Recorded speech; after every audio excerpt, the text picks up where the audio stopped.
always pops up, and I'm like, why is it there? I think that I was trying to make it go down. Are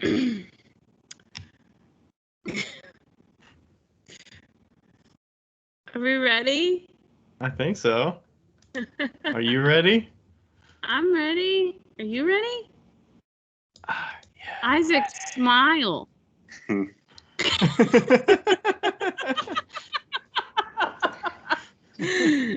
I mean, we're already recording on the Skype, so.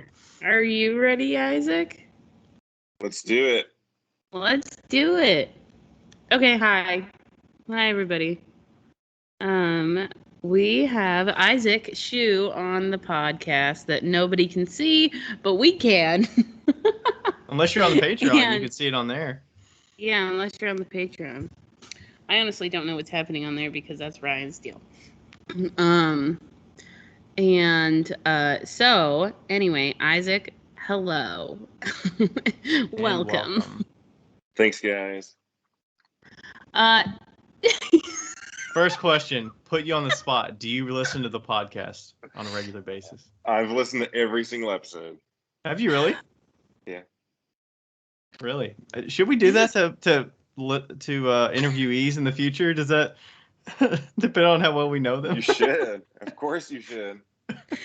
And then be like, what is your favorite episode? What? What is your favorite interview? What is your favorite episode? What? What is your least favorite episode?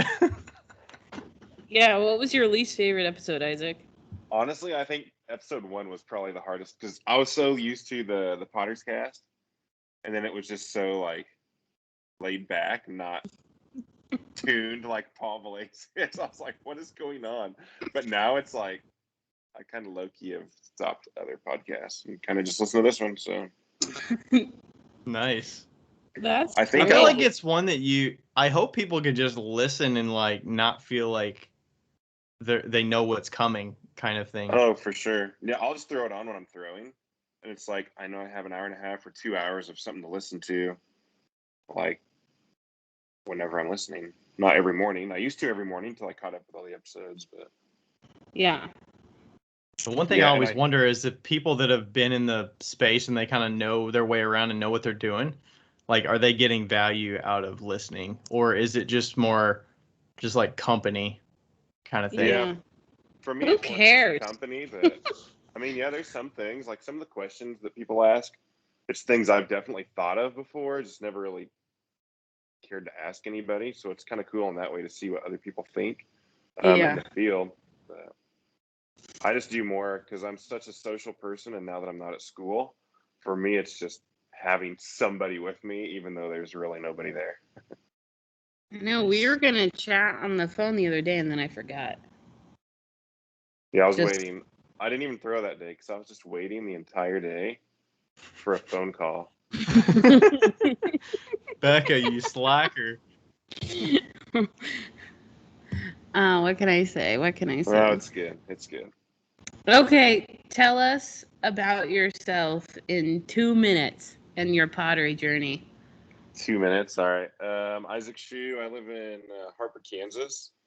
It is a small town of like 1,800 people, maybe, about an hour south of Wichita. And I have been doing pottery since 2007. Okay. I took a class in college. I went to Goshen College up in northern Indiana. And I took 3 years off when I went to South America. I went for a year of service work through my church. And I met a girl there. So 1 year turned into 3 years. And then we both came back married, and we've been doing pottery full time since. So that was in 2013 we came back. So about 8 years of full time, well, with other jobs, but like actually working on the ceramic side of it. And now, so I was a high school ceramics teacher the past 3 years, but I just quit in May to do full time. So now this is all that I do is every single day in the studio. Nice. We'll definitely chat about that because I was gonna ask about that transition. So the whole going to, what country did you go to? I was in Bolivia. Bolivia. Okay. Most people think it's in Africa, but it's actually right between Argentina and Brazil. Most people think Bolivia's in Africa? So many people, when I came home, were like, "How was your time in Africa?" And it's like, I actually well, thought Bolivia was in like Europe or something. It is in South America. South America. All right. Hey, I'll admit it. I'm sure somebody else listening out there didn't realize that. oh, I can guarantee you. I had a friend in college that was Bolivian, and he would get so pissed off when people would call him Mexican. Oh And yeah. yeah, he would be like, "I'm Bolivian." We're like, "Okay, Remy." So our community is very full of Hispanics. It's primarily Mexicans, but there's a lot of Guatemalans.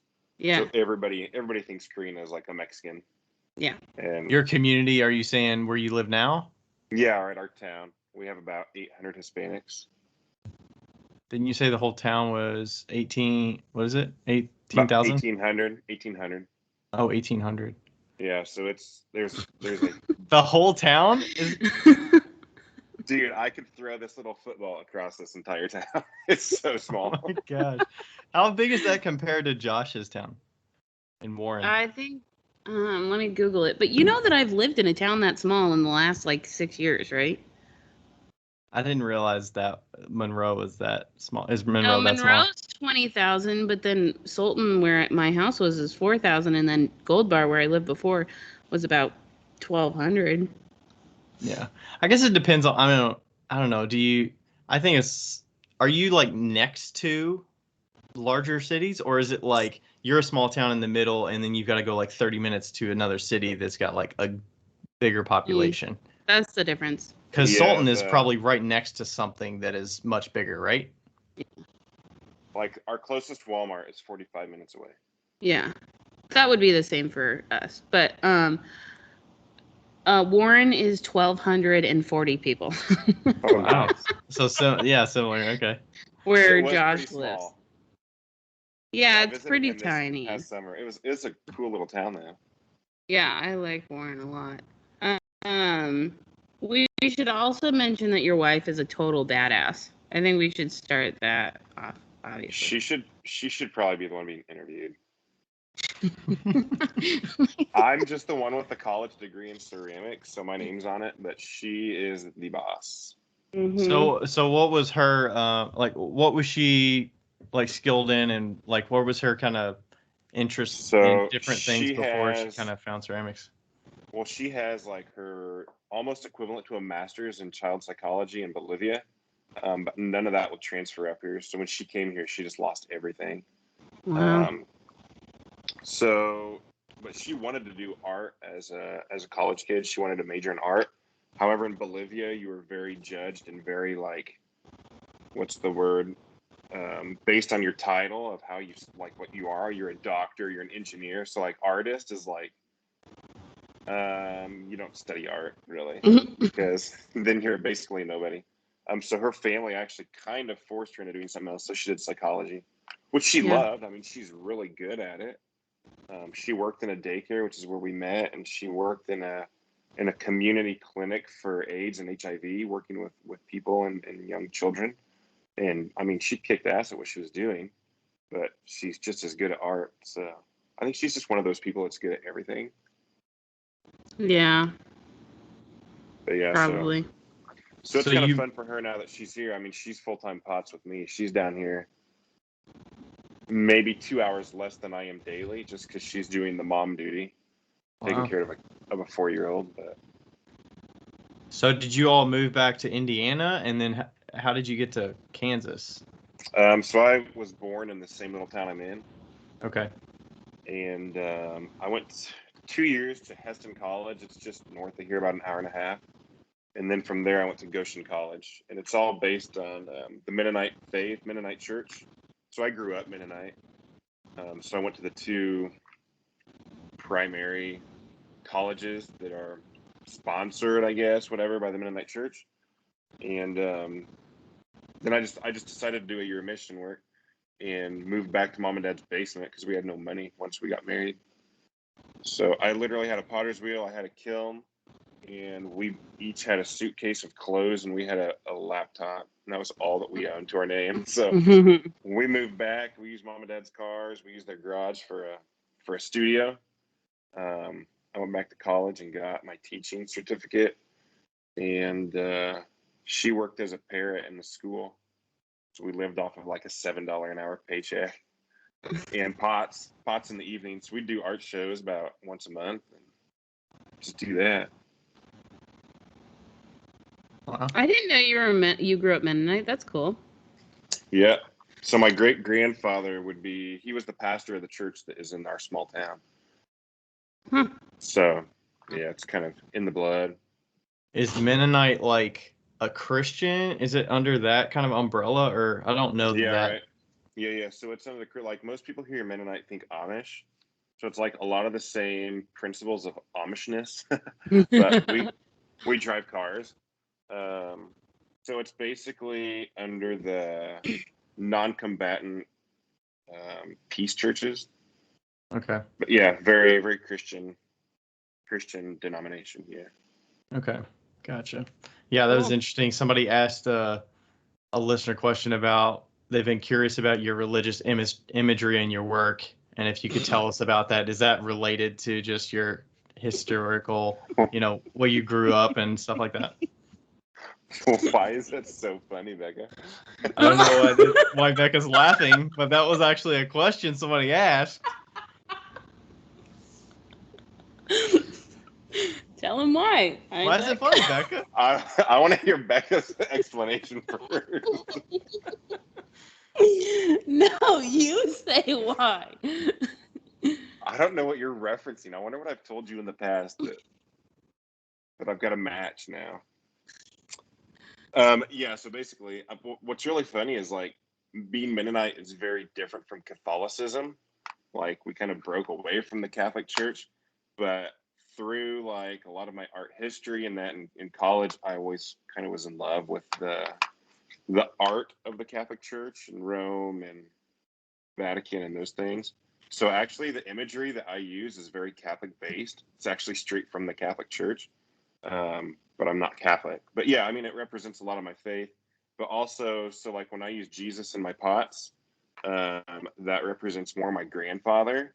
And when I use the Virgin Mary, that more represents my grandmother, whose name was Mary as well. But yeah, that's kind of what the deeper meaning for me is my relationship with my grandparents. I grew up across the street from them, and they were like my full-time babysitters. And my grandfather was a woodworker he actually did art shows. And that's kind of how I think I got into the whole art show vibe. Was when I was little, I'd go to art shows with him and just kind of live that life. So yeah, I think I got that from him. What did your parents do? Were they artsy at all? And did they do any kind of crafts or anything like that? No, not a bit. My parents are both teachers, school teachers. Dad was basketball coach, very much into the sports. I was supposed to be very much into sports, but I played them all. I mean, I was decently good at all of them, but I didn't. I had a scholarship in college to play basketball. So when the coach, when I went and told him I was going to drop my scholarship to focus on my art, it was kind of like, oh, really? Well, because you're what, 6'4"? 6'8". 6'8"? 6'8". I was gonna say 6'7", but I didn't know for sure. Yeah, right. No, I'm a very large mass, very, very big person. And your wife's what, 5'2"? Yeah, that's probably pushing it. Yeah, she's super short. Yeah, she's extremely tall, but she's actually really tall for Bolivian. So it could have been. She could have been worse. A little less tall.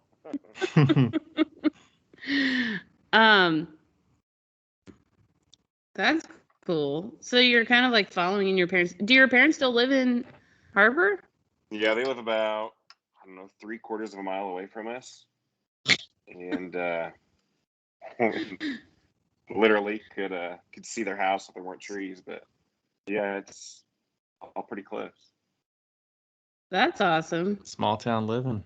Can't wait till Javi's old enough to bike over there, huh? Yeah, no kidding. There's actually a creek. There's a creek that passes behind our house, and you can literally walk the creek to my parents. and then you'd have to walk about 2 blocks when you get to theirs. It doesn't pass behind their house, but close enough. So he could walk down the creek now and get there. Nice. Pretty easily. Nice. So when there are cats bigger than him out there, so we don't let him yet. Right.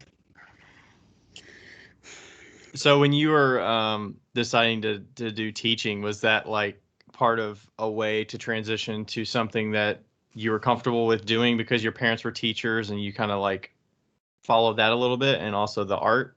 Is that kind of how you decided to go that route? Yeah, I think it was more, I mean, I went to school for art, and then obviously you find out in college you're really not going to make a living right out of college just doing art, so you've got to do something else. Mm-hmm. And I mean, I had the history with my parents of teaching and knowing what teaching was, so I just kind of went that route just because I didn't know what I was doing in college, and it was the easy answer.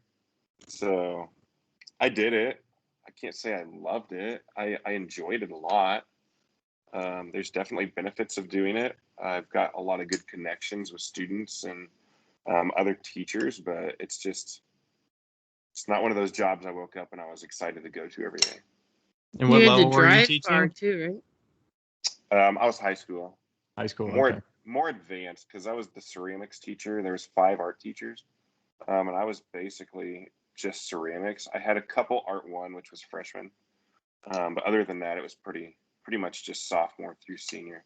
And yeah, I had to drive 1 hour every morning, 1 hour every night, so 2 hours every day. Got pretty long. So, Yeah. and living in a town of 1,200 or 1,800 people, we have a high school that we share with another town, and there's one art teacher, and he teaches art, so it's everything. Yeah, that's why I was wondering how you had 5 art teachers. I was like, this town is tiny. You have 5 art Yeah, teachers. right. Yeah, no, there's no chance. But I mean, the art teacher where I live, he's been there like 20 years, and he'll probably be there 20 more years. So, Yeah. I mean, I had one option, and that was driving or moving. So, we wanted to move.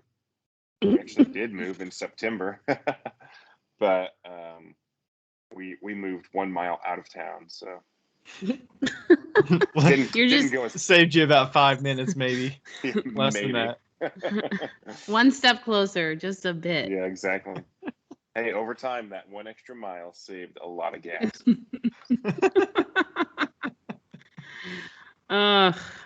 That's crazy. How was your transition? Like from, because I remember when you decided, and then when you made it public, and then now between deciding and now, how do you feel about doing like full time?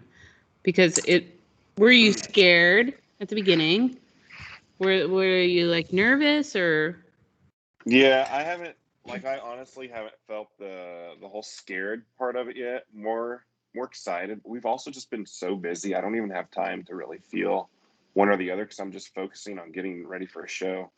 With COVID kind of lifting and restrictions getting better, with art shows coming back, all of like my early year, the first 6 months have all rescheduled for the last 6 months. So it's like just every weekend's getting slammed. Mm-hmm. So like I feel that like I honestly have just social media. I've tried to do stories, and it's just like I'm not even focusing on that because I've got to get ready for shows. It's hard to think, what are you gonna post? Something new, something fresh. Like my wall mugs and those I haven't done in over a month just because I don't have time. So as going back to the question, like we're at a point right now. If I was transitioning in February when it was a dead part of the year, it would be really scary. But right now, it's like if I was in school, I would be more stressed out because I wouldn't know how to get all my stuff done for shows. Yeah. So right now, it's been pretty cool. The whole transition, like, I mean, I resigned in April, and it was more that whole excited, like, I'm finally going to do this. But then with the school schedule, I just got my last paycheck from my school last week. So I've still been getting paid a normal salary. So I haven't really had to feel like what do we do for money? Like, okay, now like what bank account am I going to pay this out of? Because I'm still using school funds. That sounds weird. What the school pays me. Right.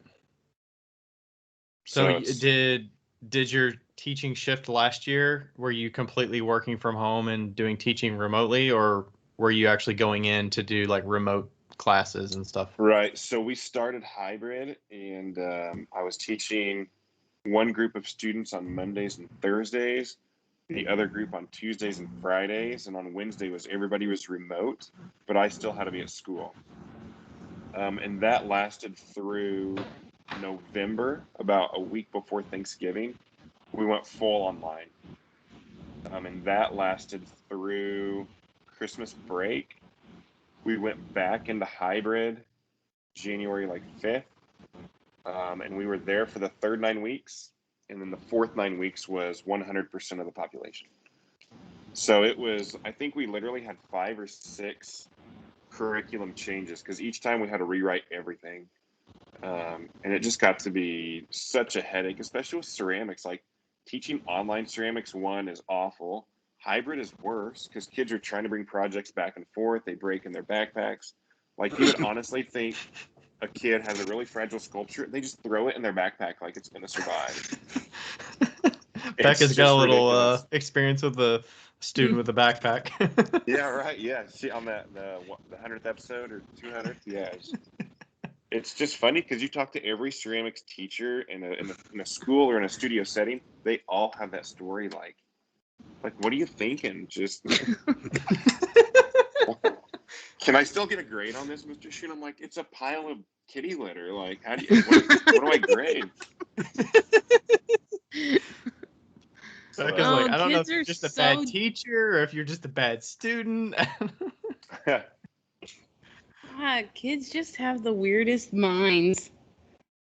Oh, it's true. And their parents do too because they defend it. Oh, yeah.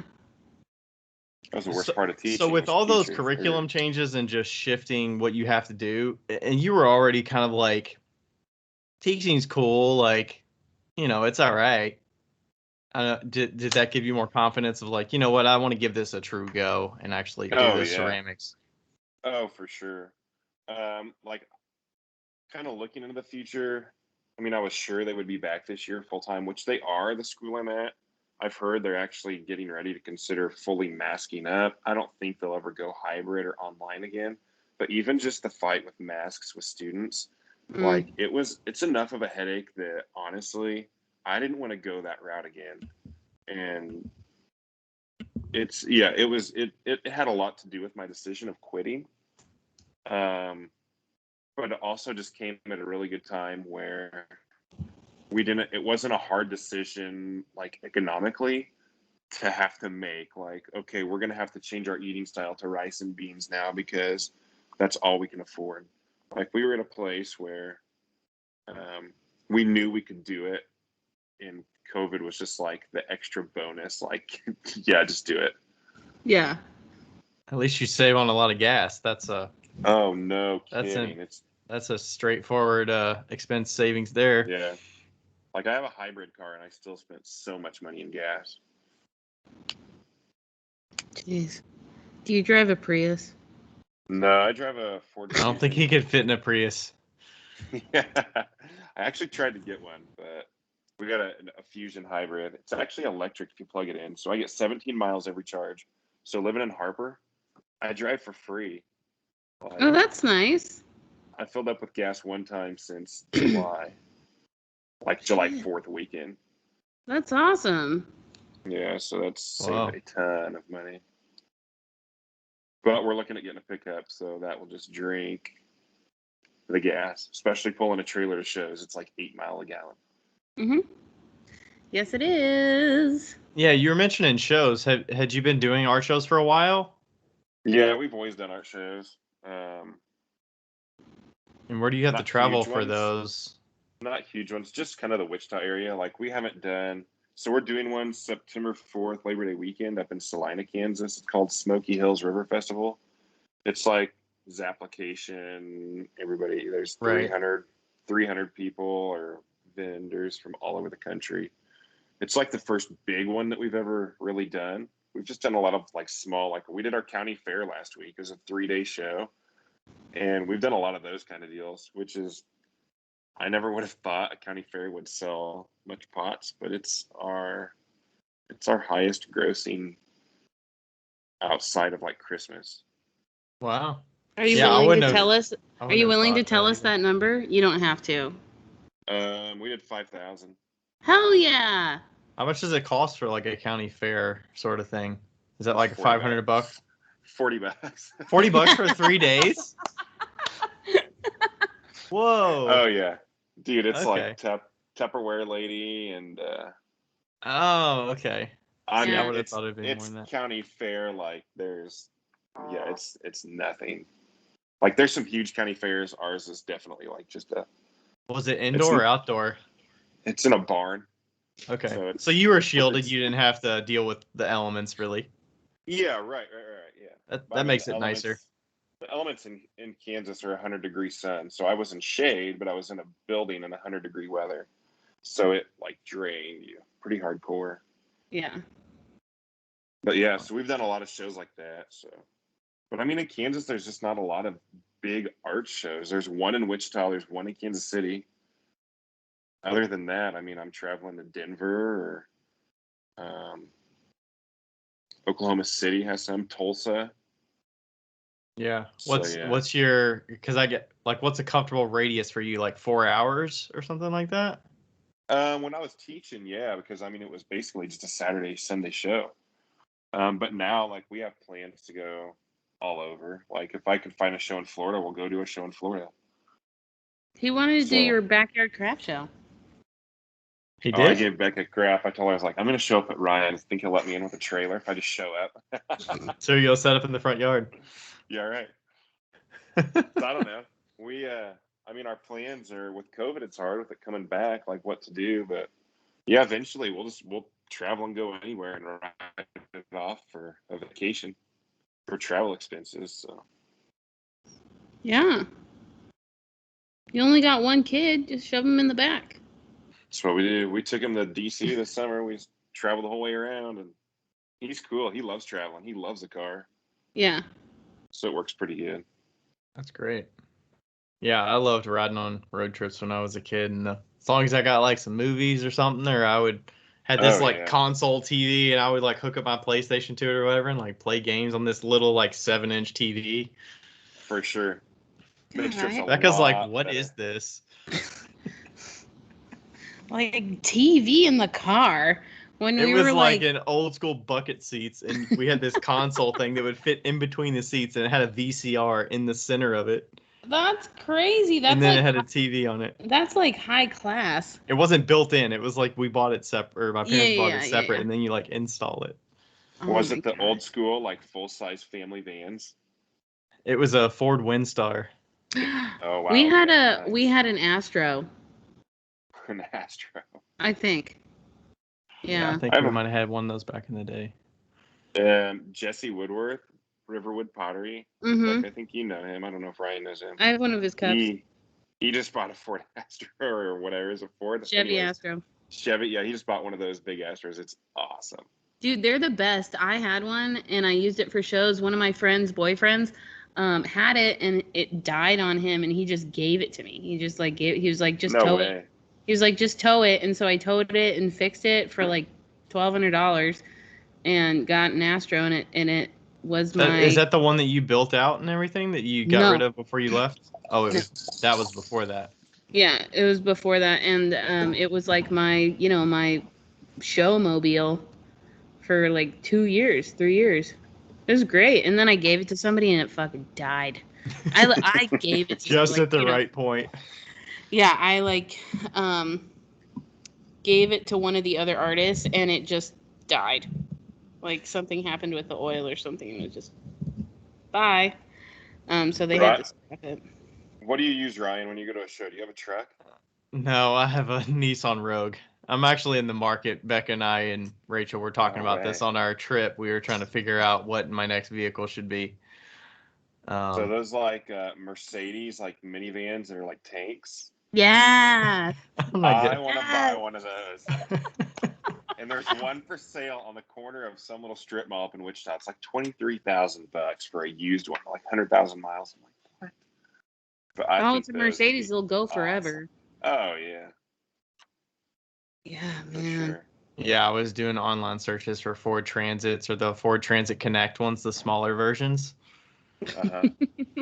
I was like, some of these used ones, they're not really that much. Like, No, because they got nothing in them. They're, like, I think it's that just people bare don't. bones. Yeah, people don't realize that work trucks, work vans aren't actually all that expensive. I mean, they're fairly reasonable. Because you're not paying for all the extra seating and the nice, like, air conditioning throughout the whole thing and the plugs and the outlets and all that fancy stuff. Yeah, I'm a new friend that I started following that I bought some of her earrings. She just had a Instagram story, and it's like a Dodge van, an old school 70s Dodge van with the insides like mint condition. There's like carpet on the ceiling and like floral couches, and it has a fucking fridge in it, and it's like mint condition. And she was like, yeah, I got it for $4,000 or so. I don't know how much he got it for, but she's like, yeah, he'll probably resell it. And I'm like, don't tell me that. Don't tell me that. You're like, I want it. I don't need it. I don't need it. I want it, but I don't need it. Oh.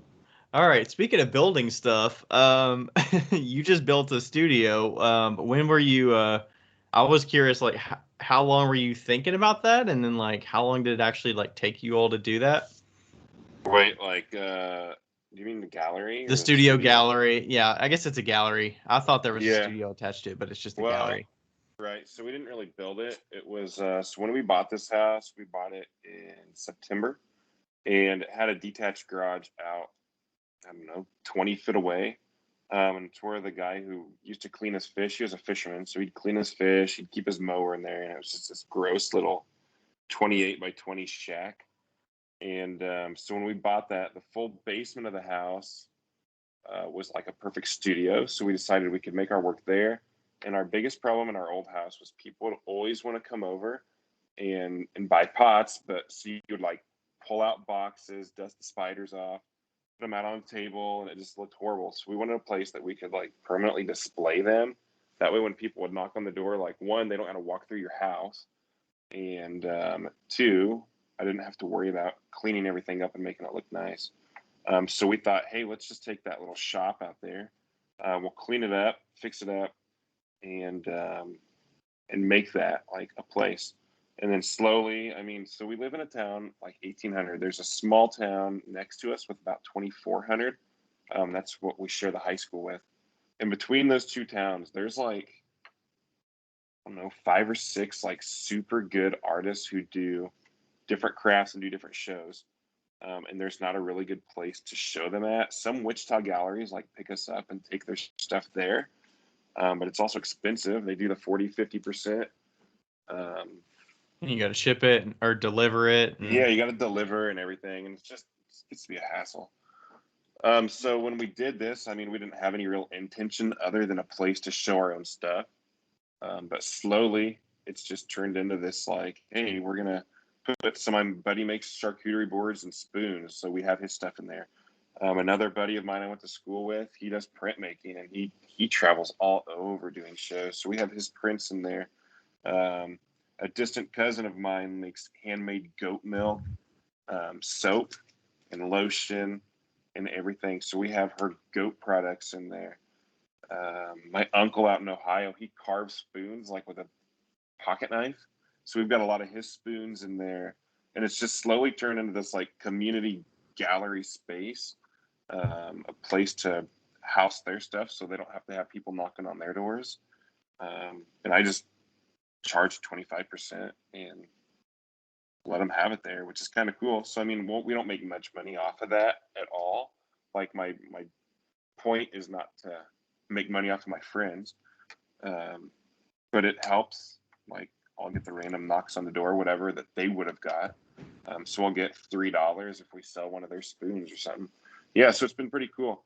So we didn't build it; we just remodeled it.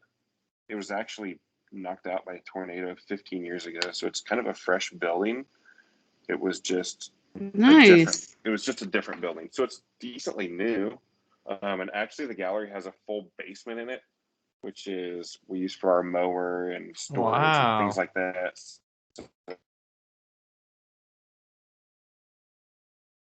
Did the audio cut out? He just He's froze for gone. me. Maybe he'll come back. Come back. Isaac. Apparently, I'm gone. I can hear them. There we go. Oh, there you are. Okay. You're back. Continue. That was weird. What did you hear? We I left heard with you guys the whole time. the basement has a full, or the garage, the studio. Shit, Gallery. I'm all fucked up here. The gallery has Sorry. a full basement. Is that common to have a full basement, or is that because No, it's like a shelter for the tornadoes? No, it's not even that. It was just built in the side of a hill, so it's really weird. Like, out the back of the gallery, it's just a straight drop off, like 20 foot down this hill. So then that hill was a basement. I don't know. It's super weird. I never expected it. And when it said in the listing for the house that the garage has a full basement, I was like, no, the house has a full basement. It's a misprint. Nope, it definitely has a full basement. So not finished by any means. But it's full. It's just storage. I mean, that's great. Oh, Otherwise, it's you'd have to have a awesome. shed or some other detached Right, exactly. building for all your lawn and home stuff. Right. Yeah. So did that answer that question? I don't even remember. Yeah, that's the pretty. original question. That's a pretty great looking space because I mean I saw you had the grand opening recently, and I mean it's nice to just have a place that people can come. That when Right. you do your holiday shows, I'm sure you would have had to do something. I mean, you don't want to do that outside, and then you don't Yeah, want people to come exactly. to your studio. Plus, you probably don't have like a good entrance into the studio for people coming to visit. So it's like it's nice to use that extra space. Yeah, for sure. Fun. Like in our old house, so we do a holiday show every year in December. We do like the first or the last 2 weekends before Christmas. So, but we would start cleaning up in November. So, like, we would close all production down just to wash this whole place out, get all the dust, all the clay, everything out. And then we would decorate it like a gallery. And it worked out. It was awesome. But I mean, we were losing a month of making during the busiest month of the year just Yeah. because we had to clean. And then between the 2 weekends that we showed, we couldn't be making more because the studio was gone. It was now turned into a little gallery ish. So that's kind of something I'm looking forward to this year. Is we'll have our Christmas thing start up in the middle of December, and we'll just keep making pots as long as we're selling pots. So how much did the building decisions and the design and all that kind of thing did you and your wife balance that out, or did she have a lot of input in that, or who's kind of the design one in the She did the most. She did the majority, I think, of the interior design on it. It wasn't hard for like walls. We decided we wanted clean. We wanted white. So there was no color decision. She wanted yellow highlights. So we have everything as white pine, and like the floor is OSB. But we also found a lady in London who had done OSB flooring and had some kind of sealer that we found. Super expensive sealer, but it's awesome because now our OSB floor is like totally sealed. And it was cheap compared to tile or wood or something like that. But yeah, I mean, we work well as a team. She does a lot of that decision. I'll do the building part. My dad also, he was a carpenter, so he came in and helped do like the drywall. My buddy came in and helped with the electric, and we just did it all by ourselves. It took us about 2 months, but we got it in September. So in the middle of making for our Christmas show, last year we were remodeling at the same time and doing school. So it was just ridiculous. Like we did not sleep for like 2 months. I bet. Yeah, you got all that done, and that's been almost a year since now. So yeah, that's crazy. So it's been actually operational since the holidays last year or post holidays? So we had our Christmas open house in there last year. Okay. And then what did we do between then? I mean, we just left our pots in there, but we didn't really have open hours. People would still stop by and they'd email and say, when can we swing in? So we finally gave ourselves a date for May 1st to be open. And that's when we did our grand opening show. We invited the people that we have their stuff in the gallery. We had them out on the front lawn with tents, kind of like farmer's market style. And didn't know what would happen, but we just put it all over social media. I bet we had 300, 400 people show up. It was a great day. It was awesome. Nice. And it Yeah, was I would guess parking's not an issue out there. There's plenty of space, I'm sure. Yeah, we have 5 acres of parking, which is kind of cool. Give you an option for people to do on a weekend. That there's a smaller town. It's probably worth an hour drive or however long to just find something fun to go do. Which we'll get a lot of Wichita people down. It's just something new for them. They don't get in the city. They love the fact it's out in the country and they have a drive where it's just like wheat fields for an hour. So yeah, it's been pretty cool. So we wanted to open May 1st full time and actually have Ryan just went away. I don't know where he went. Can you hear him still? Hopefully you can hear me. Yeah, he's still there. But anyways, so there he is. So anyways, May 1st we were gonna have full-time hours, but like that show was so good that we didn't have inventory. So we couldn't really open up with an empty shop. So now we've been working on getting that back to normal. So we just opened up last week for the first time full-time. So Wednesday through Saturday we now have hours. And it's been awesome. Like people just stop in. It's like a store. It's just kind of, it's fun and exciting and weird. Like you have to balance that with working, but yeah, I saw one of your posts where you had like a camera or something, and then it like notifies you or something when they open the door. Right. So I get a notification when they drive in because the camera sees them, and it's that Ring doorbell. So they'll ring it, and then it's unlocked. Like we never lock our gallery. It's unlocked 24/7. You just said that. Do you want us to keep that on the? Do you want us to edit that out? No. They're gonna get a notification when they drive up. So I can see their face now. Who's coming in to rob it? But it's like people who steal things don't usually think of pottery that they want to steal. So we're not too worried about it. We take our cash bag in at night. And if you want Isaac out there to approach you, a 6'8" man in the dark of night while you're trying to steal pottery. Yeah, that's right. I always used to say when I lived in Solden, because I never locked my doors, I used to say locks are for honest people. I mean, so we have a big glass door. It's like, if they're really going to steal pots, I'd rather than not break a $500 pane of glass to steal pots. So true. Like, just steal the pots. Right. Just fucking steal the pots. Yeah, I'm like, please don't break the fucking window. I don't need that. So far it's been good. I don't think we've lost anything, but you probably shouldn't tell any of your Mennonite friends that that you're on a podcast and they're gonna hear. They'll get over it. They'll get over it. Wow. So do you and your wife actually mix up like who makes what? Does she make certain forms and you make certain forms, or is it just different types of like hand building versus wheel throwing and that type of thing? Much. So I do all the wheel throwing and she does pretty much all the hand building. So right now we are working towards our pumpkin patch. We do that every year. And I'm making 400 wheel thrown pumpkins and she's making 1,200 little mini pumpkins.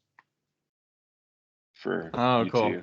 So are those just little pinch pots, or are they in a? No, they're just little. They're just little. Like you could kill somebody if you threw it at them. It's just a solid little pumpkin. Oh, it's solid. Okay, I saw the hole in the bottom, so it's got some little. Yeah, so she'll put 2 little holes in, and that helps get the air flowing through it. It takes about a week to dry. We've never had one explode in the kiln. So yeah, she's got about 750 of those made. She makes 60 a day. Today she made 120 of them. She's a fucking badass. I couldn't imagine seeing that number. Like, all right, your project is 1,000 of these. Go for it. You got a few weeks, or you got 2 months, or whatever. It's like, oh my gosh. Yeah, it's been crazy around here. I'm ready for pumpkins to be done. Like, I try not to post too many pumpkins, like on my social media, just because I get comments from Becca. It's like, oh, it's pumpkin season. I'm gonna see them every day. Fucking pumpkins. I gave him so much shit at the beginning of pumpkin season, which is like in the middle of August. But I mean, yeah, like, so literally you can only post so much pumpkin stuff before people get annoyed with it. And that's all we've been doing. So it's like, what do I post on social media? Like, have you done a demo video of how you throw a pumpkin? Like, I'll do that soon. So we're going to announce, I think tomorrow we're going to put on our official, like, announcement of the day of the pumpkin patch and everything. We usually do a giveaway with that for gift certificates for that day, and we do that on Facebook, not on Instagram. Because Facebook's local. Facebook's so local. It's so weird. Like pumpkins Not on weird. Instagram. Oh yeah, I mean you guys understand it. On Instagram, I'll sell maybe 20 pumpkins, and on Facebook, I'll sell over 300. It's just weird. I have an idea. So, I think that you should, because you have so many friends, like you're like the silent famous person of the pottery world. And you know so many famous people that you should send out. Okay. You should send out bisque pumpkins to all your famous friends, right? Oh, And that's then, a sweet idea. okay, well, wait, yeah. So send out bisque pumpkins to all your famous friends and have them paint it or whatever, and then have them hide it in the town that they live in. I just love the fact you call them famous friends. They're just people, Becca. No, I swear to God, it's you and fucking Andrew Linderman know every single person in the fucking pottery world, and and you're just like, oh yeah, I know that guy. Oh yeah, I know that guy. Like, you just know everybody. I don't know Seth Rogen. He follows you. Doesn't mean I know him.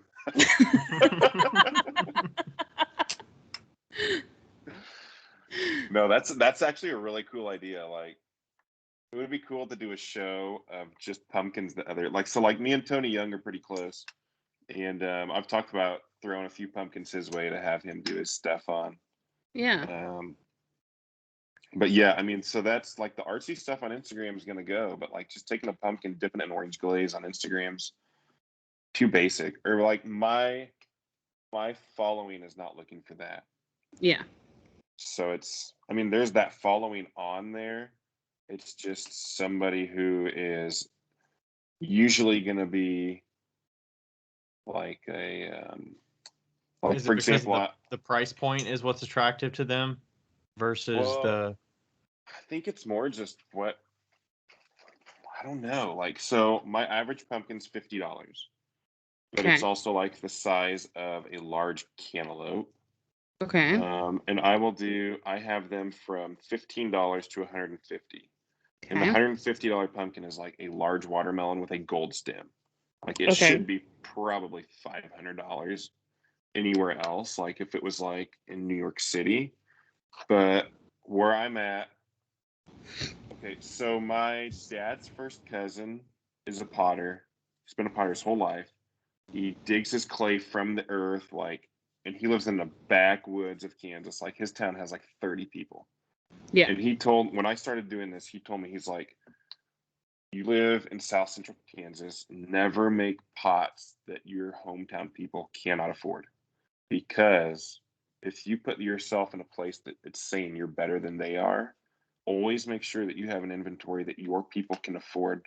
And I mean, that stuck with me. It's like, even though these pumpkins are big, I'm not going to outprice them where my own people cannot come and buy them.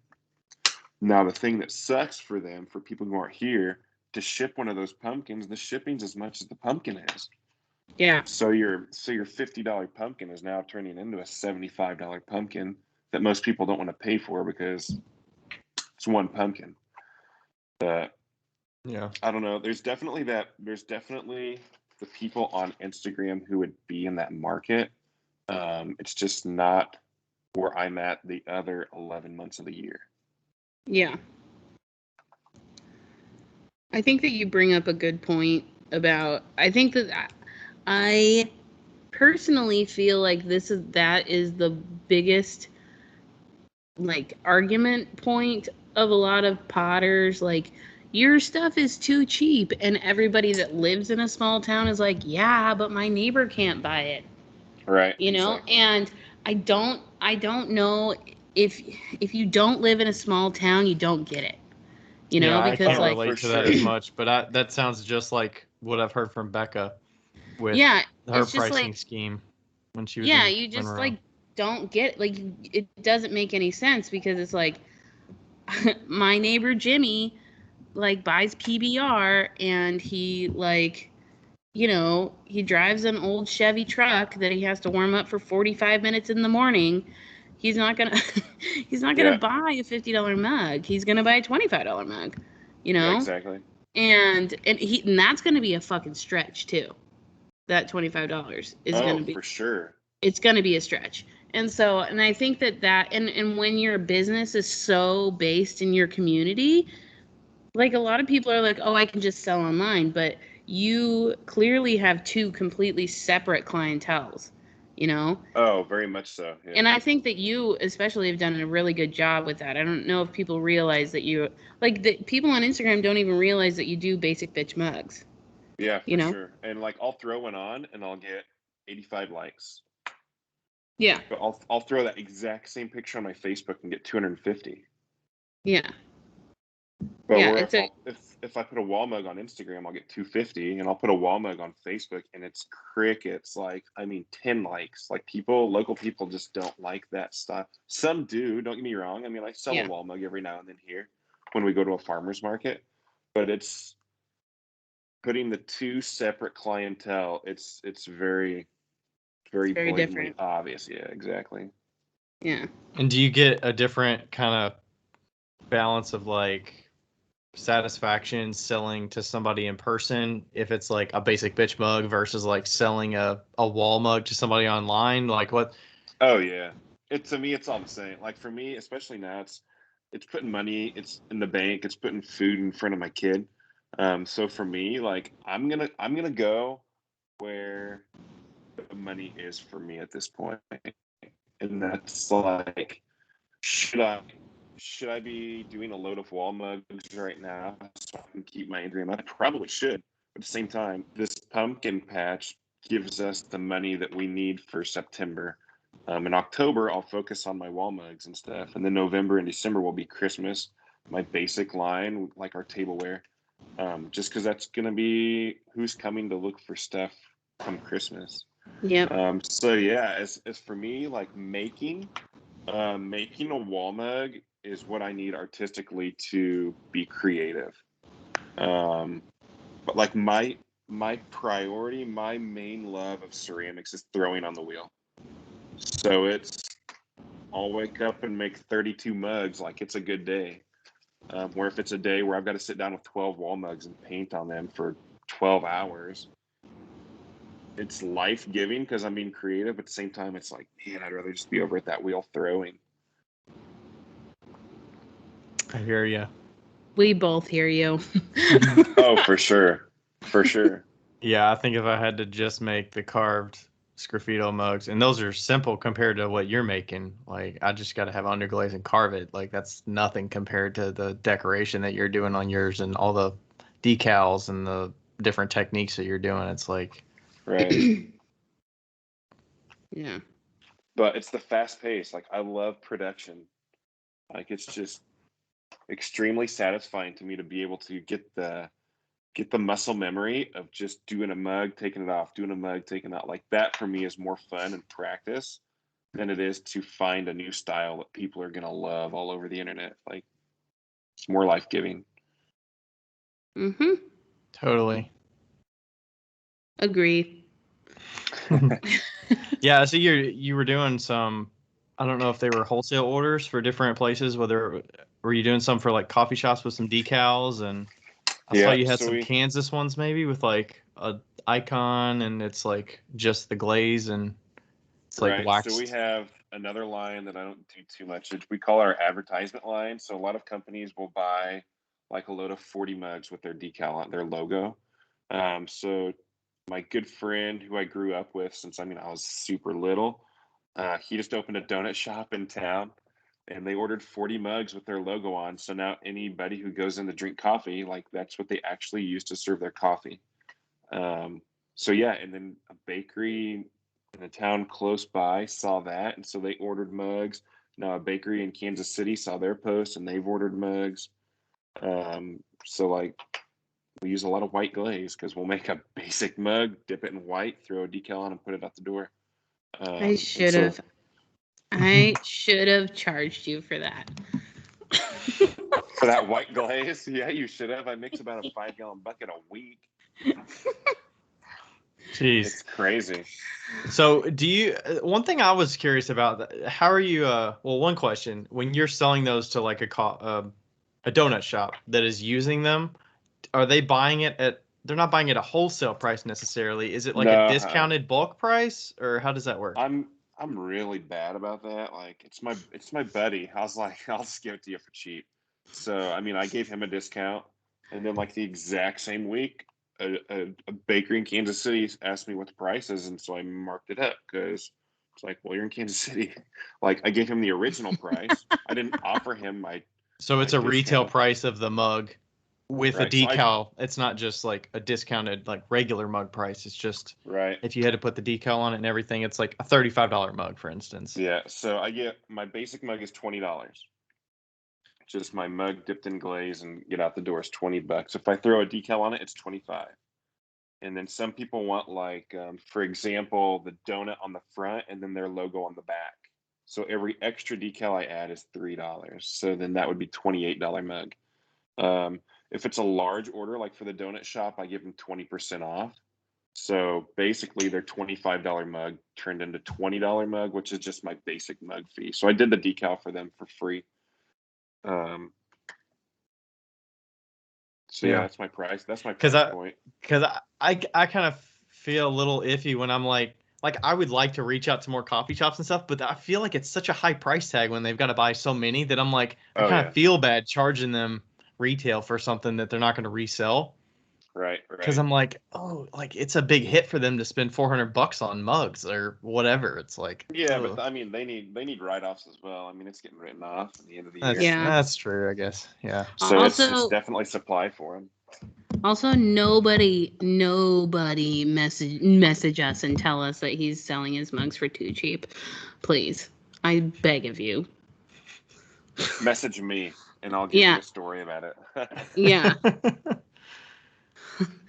Well, and also you, especially the first one that your buddy that you gave a screaming deal to, like he paid for it tenfold because the bakery down the street saw it, then the place in Kansas City saw it. Like, you know, it's such a like rolling domino effect. And then you can charge the right price to those people and you don't feel bad about it. Right. Yeah. Right.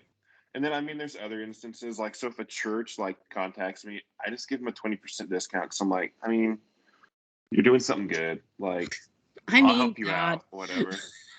I mean, hopefully you're doing something good, but... So, yeah, it's just, a lot of it depends on who the client is. Like, I had the Masons reached out, and they wanted, like, 100 mugs. They're like, do you do a discount for bulk order? And I'm like, I mean, you're the Masons. Yeah, I will. So it's just the worst part about this whole gig of doing it that way is you forget what price you told that person.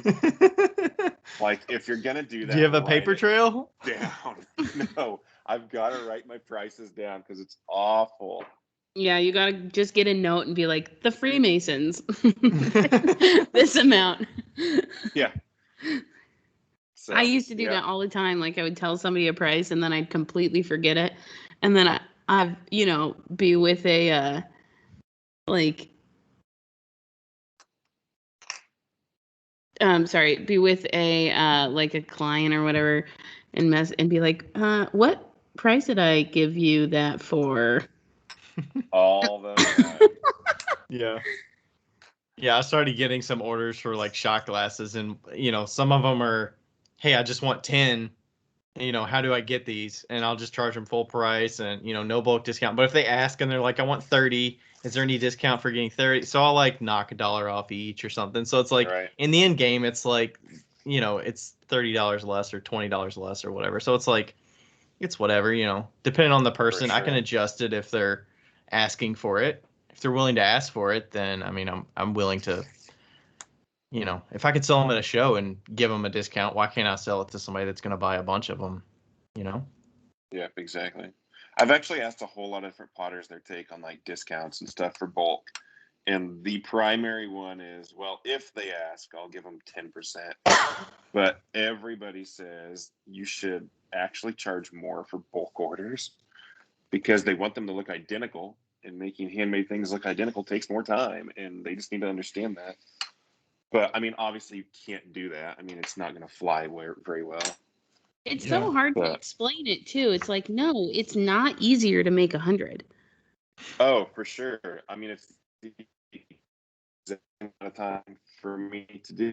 Actually, more I got it for the breakage or mess ups, and they just don't get it. I mean, Walmart and all those places have kind of ruined the whole bulk buying for handmade just because they think everything's made in a mold and it'll be done within 2 days. Like they want Amazon Prime shipping on orders now. Yeah. It's crazy. I was trying to think of like some analogy to like tell people that would make sense of why it's harder. And like why you're not giving them a discount. And the only thing I could think of is like, yeah, let me just run. It's like, is 100, like if you ran 100 miles, is that easier than running one? But you actually have to run 150 to be prepared to run 100 or something. Yeah. Or you know, you have to have a lot of experience doing what you do, and then make more than you actually need so that you can give them quality. Yeah, exactly. Or maybe I want 100 catfish, but they have to be caught on one fishing pole, not a net. Do I get a discount because I'm getting 100 of them? I want 100 catfish, and they have to be the exact same size. Yes. Exactly right.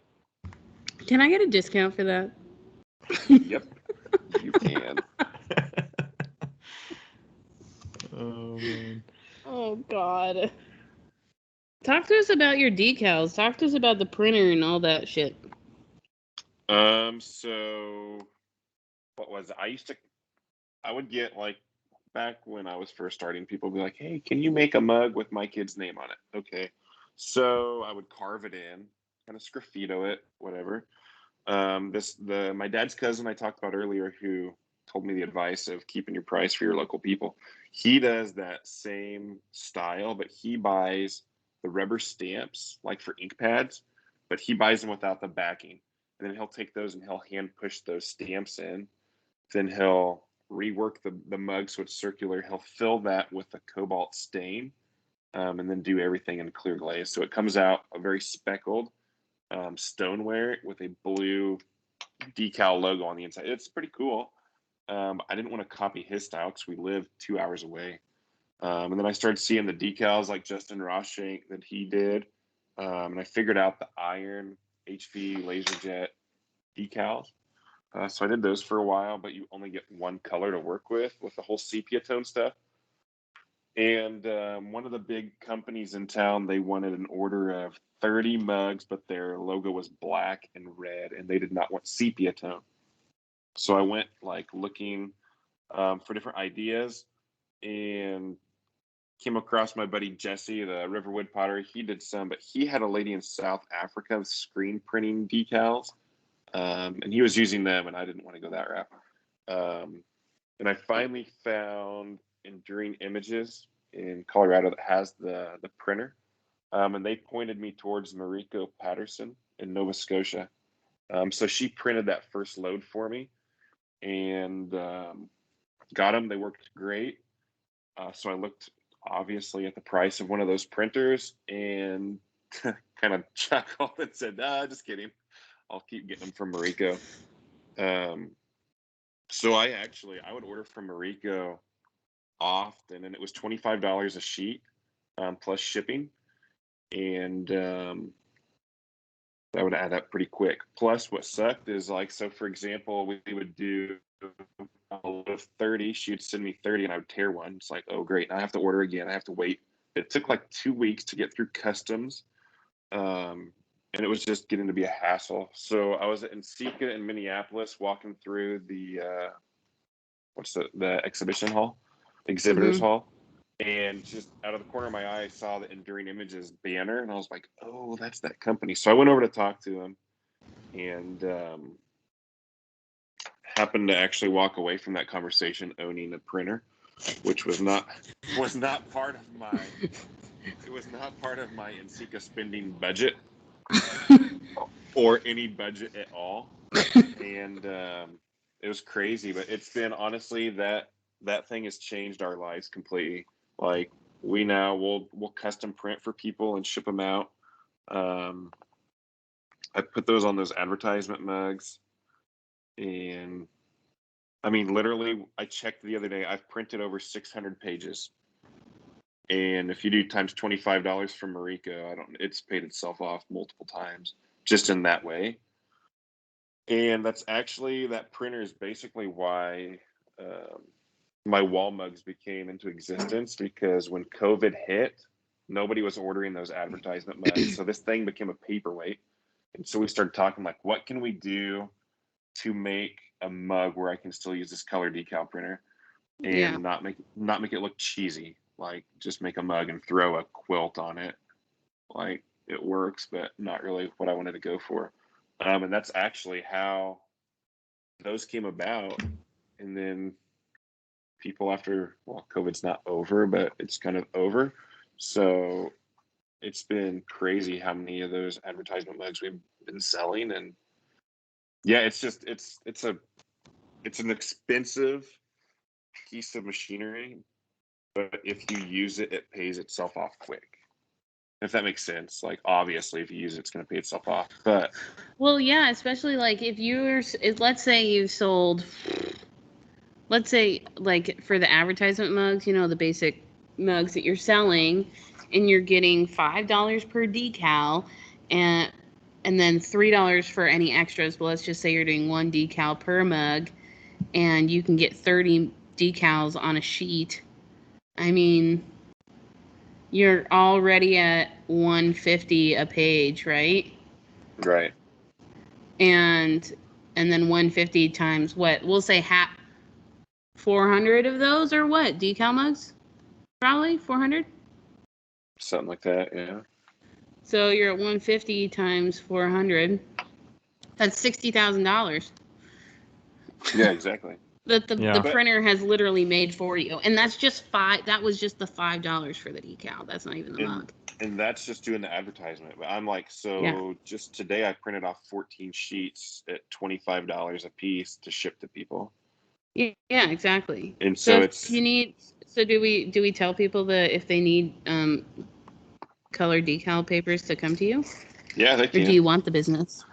I mean, I don't advertise it, but people find me and I never say no to them.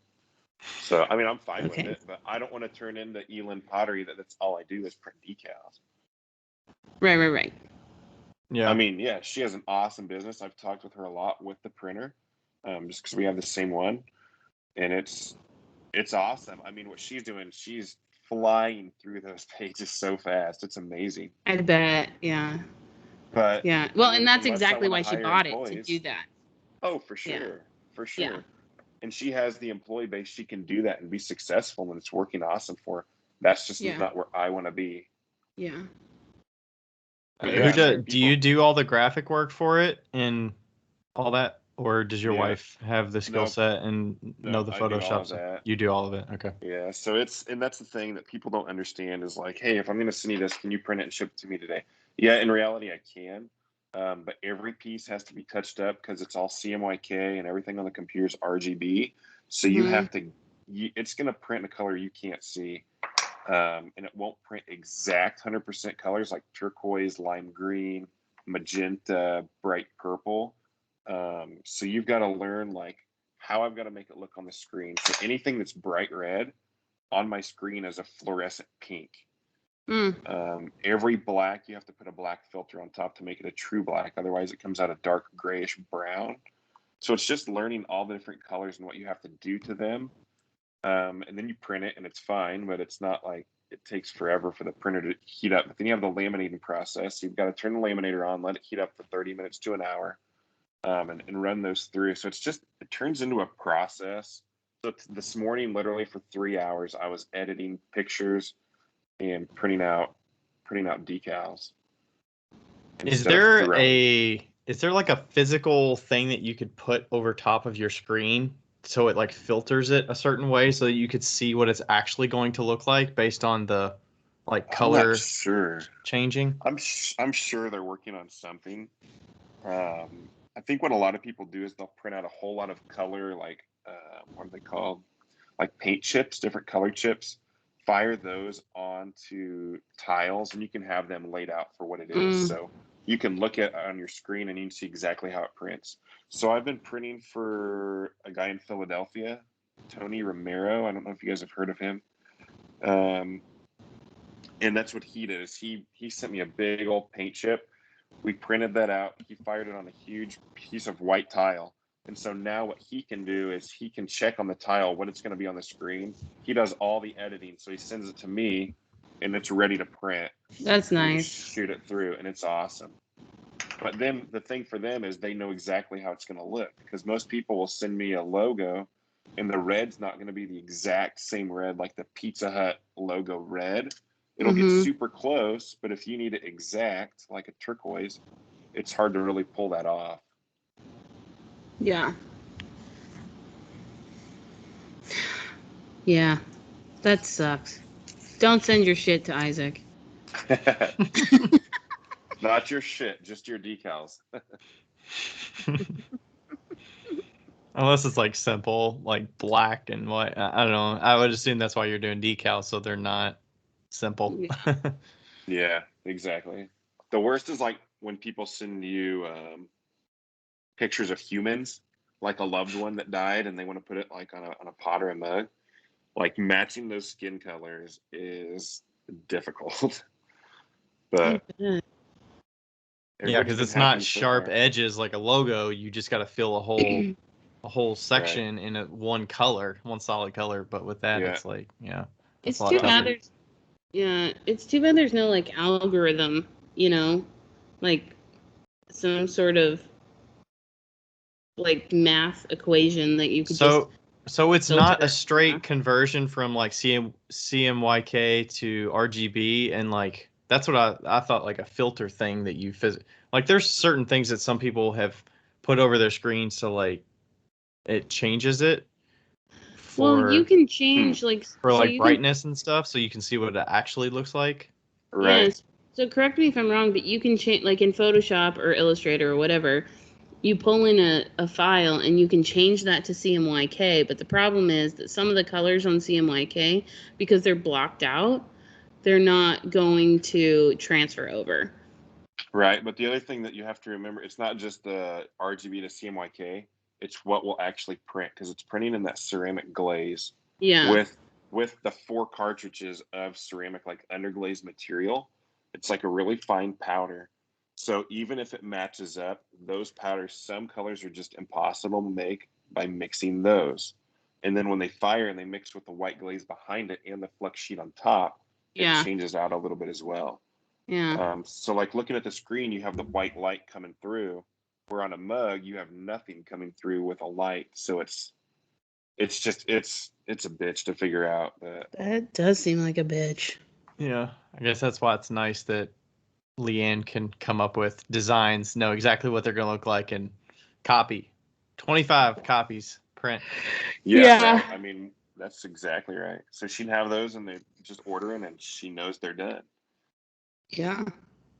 Yeah. Oof. It's a lot. So did you ever do like so how did the like sculpture fit into it? Did you have is there a reason that the wall textures and that kind of thing came into it as well that influenced it? I'm 100% honest, not even really sure why that all happened.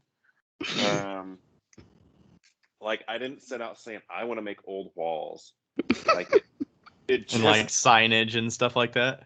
Yeah, right. It just kind of happened. Like I think one day I was carving bricks and then thought, oh, I could do that like on a mug. And then I was thinking about layers and have like the gesso or the plaster like chipping off. How would you do that? So to be honest, like a lot of it came from being in the classroom with students and seeing how they would manipulate clay with different tools and different ideas. So I would just, beside them, I would sit and work. And while we're all hanging out on the wheel, throwing and altering mugs, I was doing the same thing and just seeing what would work and what wouldn't. Yeah. But I mean, a lot of like growing up with my grandfather, he was a carpenter. So he built the house I'm sitting in right now. And everything with them had to do with different styles of walls and bricks and cement and everything. So I think it like has something to do with that as well. Like your subconscious. I don't know how much that had to do with it. But yeah. I thought some of the signage was going to be like there was this building in my town that had like a bowl sign or something like bowling, and it No. closed down, but the sign's still there. So Yeah. like this sign is reminiscent of that. So a lot of the signs actually are, so like bowling, like my wife and I every week in Bolivia we would go bowling. So like that's kind of where that comes from. Like they all have different meanings. Like the flower shop, we're really big into flowers and whatnot. We did a flower shop sign. Like Gebhardt flowers? Yeah, right. I was there this summer. I should do that. Throw one of those on for Josh. He would shit So- his pants.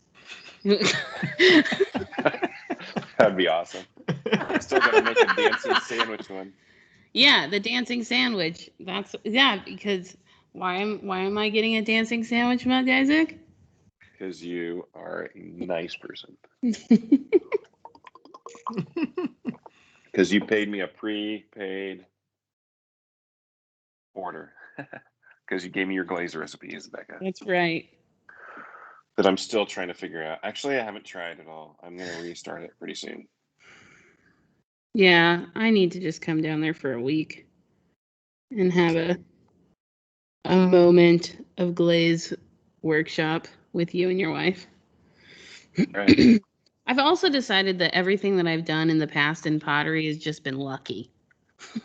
Oh, yeah. That's what everybody is. It's just some admit it and some don't, but it's true. Yeah, like all my glazes that worked, like everybody else has them, and they're like, "Why are they deadpanning?" I'm like, "I've never had that issue." For sure. And like, just everything else. And they're like, "Well, how did you not get this to bubble or whatever?" I'm like, "I don't fucking know. I just tried it. Push the buttons on the kiln and it fired. It worked." Yeah. Yeah. I wonder if there's just subtle things that we do that it's just like either we weren't taught a certain way, or you just do it a certain way and it works and you just do it that same way every time. Like you always dip this glaze for like 2 seconds. Oh, and you always mix it with 20 pounds of Yeah. water or whatever. So it's like it always works. Or Becca just mixes water in there. She doesn't wait and she just does it by like look or something. That was the hardest thing to tell you too. He was like, "How much water do I put in this?" And I'm like, "I don't know." I remember Like, when I got your white glaze, I was like, how long do you dip a piece into your white glaze? Because I hold 3 seconds on almost every glaze. One of them I hold 6, one of them I hold 2. And she's like, oh, down and up, however long that is. Right? well, that glaze, especially if it's too thick, it looks like crap. So it's like it doesn't look like crap, but it's just it doesn't dry right and stuff like that. So Oh, right. It gets really chunky. yeah, it gets super chunky. So it's like yeah, and then he's like, "How much water do I put in here?" And I'm like, till the bucket's half full. Yeah. I think. It's worked so far. I've made about 20 buckets and it works really well. Yeah. Good measurement. I mean, it works. Yeah, like Rebecca does the whole specific gravity thing, and I've never even done that. Like, I know how to weigh it, but She does that on every glaze? yeah, we have to because all the glazes sometimes turn out differently, and because we're so high production, Right. you know. It's got to be So exact. it's got to be exact. Do you want a fun question from Josh? Is it appropriate? Yes. Throw it out there there. were some that weren't. Of course, no one shot. What's the strangest thing in your refrigerator? Strangest thing in my refrigerator? I don't even know. Karina's sitting right here, so I'm asking her. She's kind of giving me clues. Probably cashew-based yogurt. Yeah. Okay, cool. Cashew-based yogurt. Are they like fruit flavored, or is it just like a plain? It's a vanilla flavored. So I'm lactose intolerant, and I just found that last night. I hadn't had a cashew-based yogurt. It's actually pretty good. It was really, really smooth. Huh. Yeah, it's good. But we have a really awkward. So I'm allergic to gluten and lactose and red meat and everything. So our fridge is like everything very different. So I'm sure you could name a number of things that were probably strange. Oh yeah. Yeah. Oh yeah. Like amino acids instead of soy sauce. Oh, my yeah, wife has some of amino- those coconut aminos. Coconut Yeah, aminos. they're freaking good. Yeah. Yeah. Sorry, we should go back to pottery. This is fun. What's another Josh question? I'm Oh, curious okay. what else You he's wanna got hear in what- there. Do we want to hear what John? Okay. If you had a boat, what would you name it? If I had a boat. I don't know where he got these questions from. Do people have boats in Kansas? Is there a waterway to put a boat on? Are there boats in Kansas? Yeah, they're all not big ones, not many yachts running around. I don't know. If I had a boat, I would name it Bob. Because it bobs up and down. I don't know. Okay. I'm gonna shorten this one. What's the best purchase you've ever made? Can be pottery purchases too. I think we should just say, what's the best pottery? Like, what's your most favorite pottery purchase that you've made? Probably my printer. Oh, that's lame. I thought you were gonna say a piece of pottery, not a part of your process. Wise, see a pot that I bought.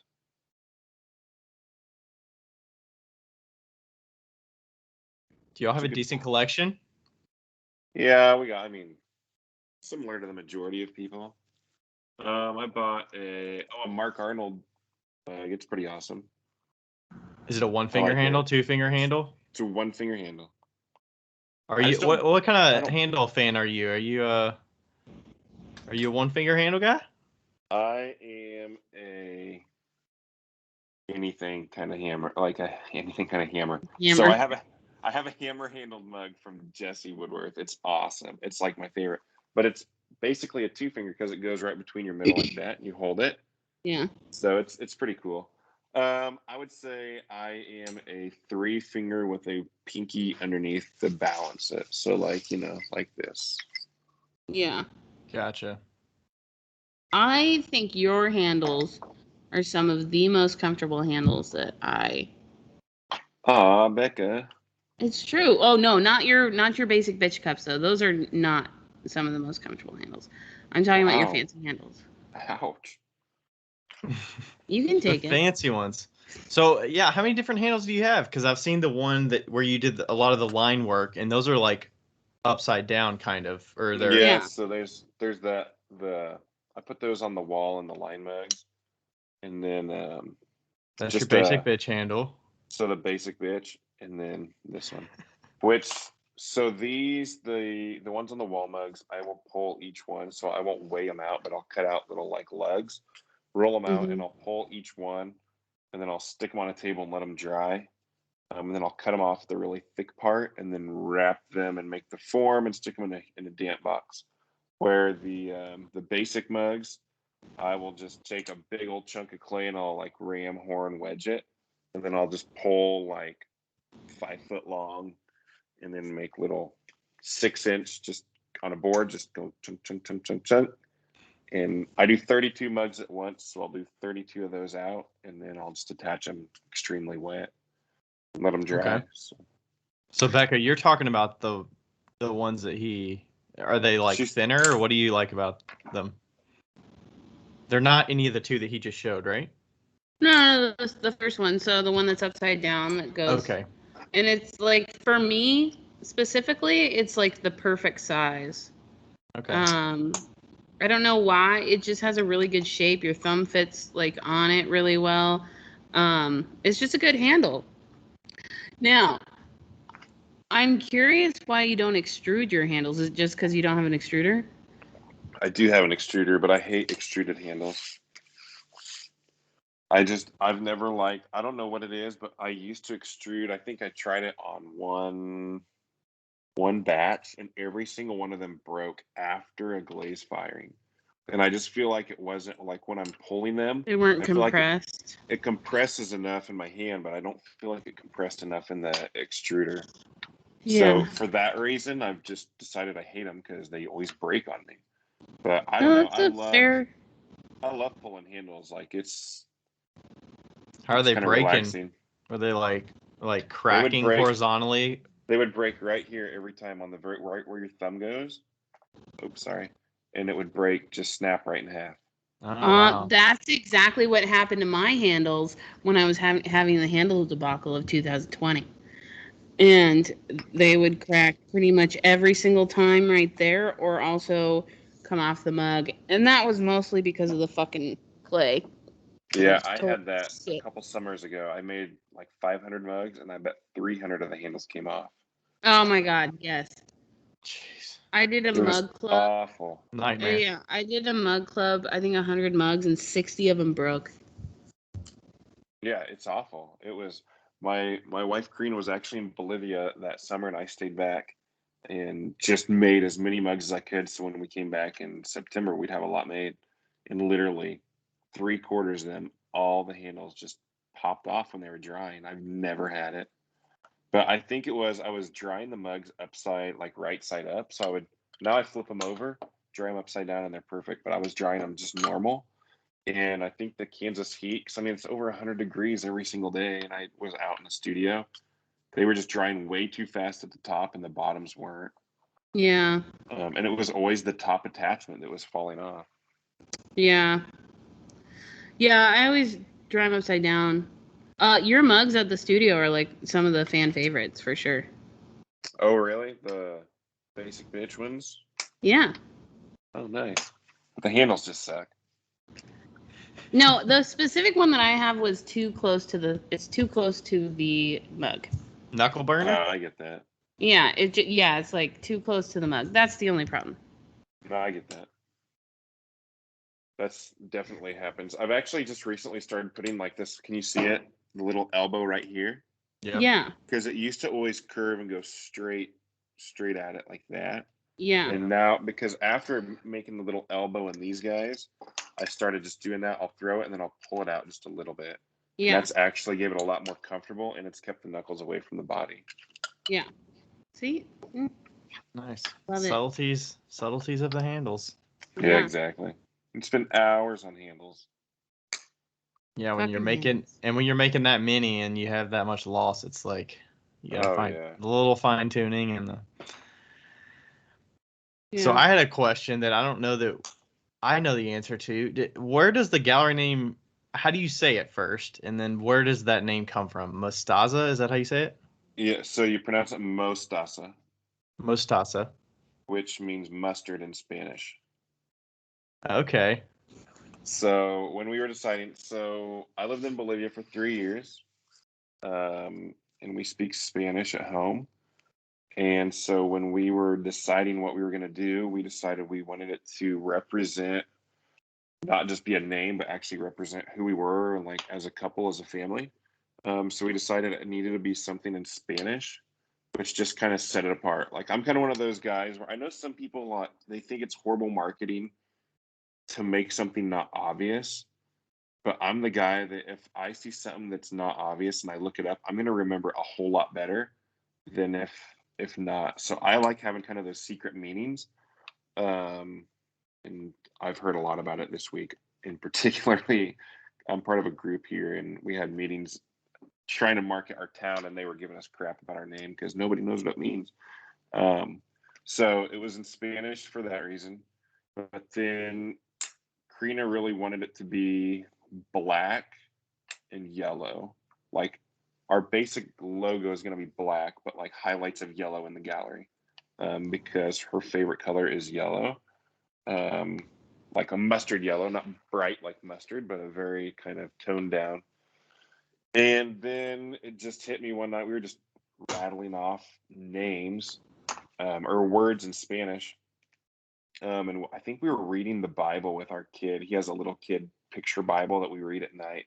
And it mentioned the mustard seed and the parable of the mustard seed, which in the Christian faith is like if you have as much faith as a mustard seed, which is freaking little, you can do great things. So we started like super little, and we feel like we're kind of growing like at the kind of a crazy rate.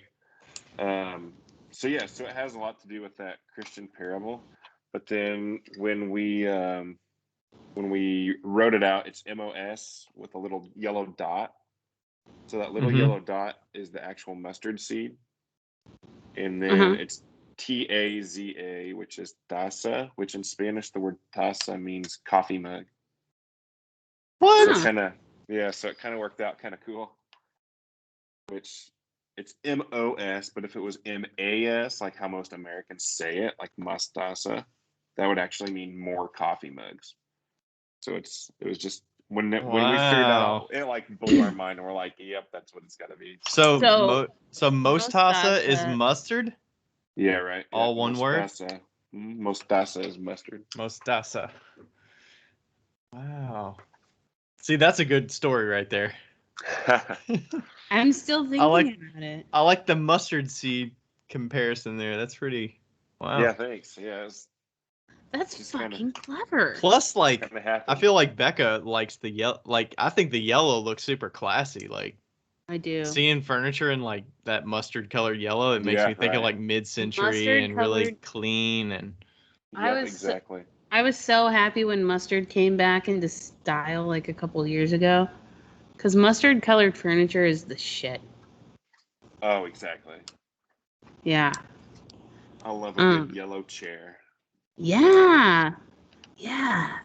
That's so cool. I love that.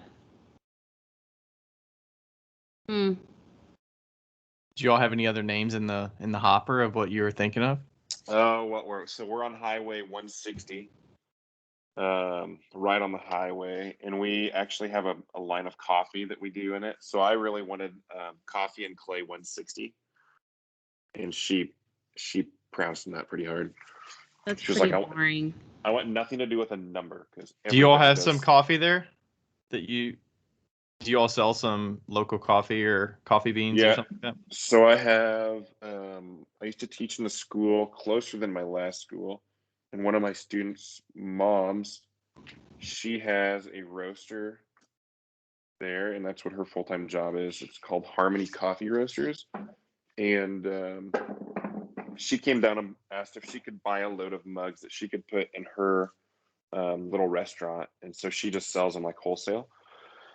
And so then we were talking, and when we started doing the whole gallery thing, we're like, I mean, because when we sell a wall mug, if she'll give us a little sample to put in for people. And then we started thinking a lot of people do it. I know Leanne sells coffee and whatnot. But we just said to have something in the gallery, something extra. We have little 1/2-pound bags of coffee. And it's been awesome. She'll roast about 40 bags for us before a show. And it's been great. I mean, people love to buy a mug with a bag of coffee for a gift. Yeah. It's all locally roasted. And now when we go to farmers markets, they've actually asked if we'll be the head coffee people. So we brew it up and sell it by the cup. So we charge $2 for a cup of coffee. So people will buy a mug, they'll buy a cup of coffee and a bag of coffee. And it's been pretty awesome. So do you all have the equipment to brew it and all that? Or is it just pretty simple brewing? Yeah, I mean, so we bought all this stuff to have the big actual things, and we do it all. Wow. And it's pretty cool. So then we call that the cafe taza. So it's the coffee mug. So it goes with Mostaza and then cafe taza. Ew. Good. Love good it. branding right there. Yeah. Yeah. So we're working on it. It's going. What about the candles that Karina's doing? Oh gosh, she's killing it. She's freaking going crazy. So we decided 4 years ago, she wanted to make I thought it would be cool to put some coffee. Burn the midnight oil over there. That's right. Hi. So we had discussed putting it in a mug, right? So when it burns out, then they'll have their mug. Well, a mug holds 14 ounces of wax, is a freaking ton of wax. And nobody's going to want to pay that much for a candle. So we did little espresso mugs, filled them up, and we did tiny little bowls that she sgraffitoed on. And we put them for our Christmas open house. What did we make? 50 of them, I think. Our very first day, or our first show. We didn't know what we were doing. And literally within 6 minutes, she sold all 50. What? Gosh. And it has been a mad rush for her candles ever since, for 3 years. They're white, right? They're just white. Do they have a scent? Yeah, so we started doing them all with they're all very clean soy wax, and she did them all with what are the oils, the fancy oils, the expensive oils? Essential oils. Essential oils, and they're freaking expensive, and they didn't work. Apparently those are really sensitive. They burn out really quick in the wax if it's too hot. And the majority of people like that come to our shows, like in South Central Kansas, are not humongous essential oil lovers. So we use good wax, but we now put the other scents in. It's a good fragrance, but it's not like the super healthy, like whatever. So yeah, we do so now she just ordered all the fall ones. We have like pumpkin spice, like cranberry apple, all these different fall ones. We have Christmas ones, spring ones, and summer ones. So now it's like basically a candle factory. Just literally today I pulled out 125 candles from the kiln.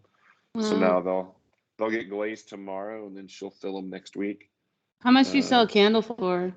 So the espresso mug ones are $25, and they're 8 ounce. Mm-hmm. And we call them little planters. They're literally just a little. We tell people to plant a succulent in it when it's done. It's a little 8 ounce just jar, and they're $15. Okay. Yeah, and they go really, really well.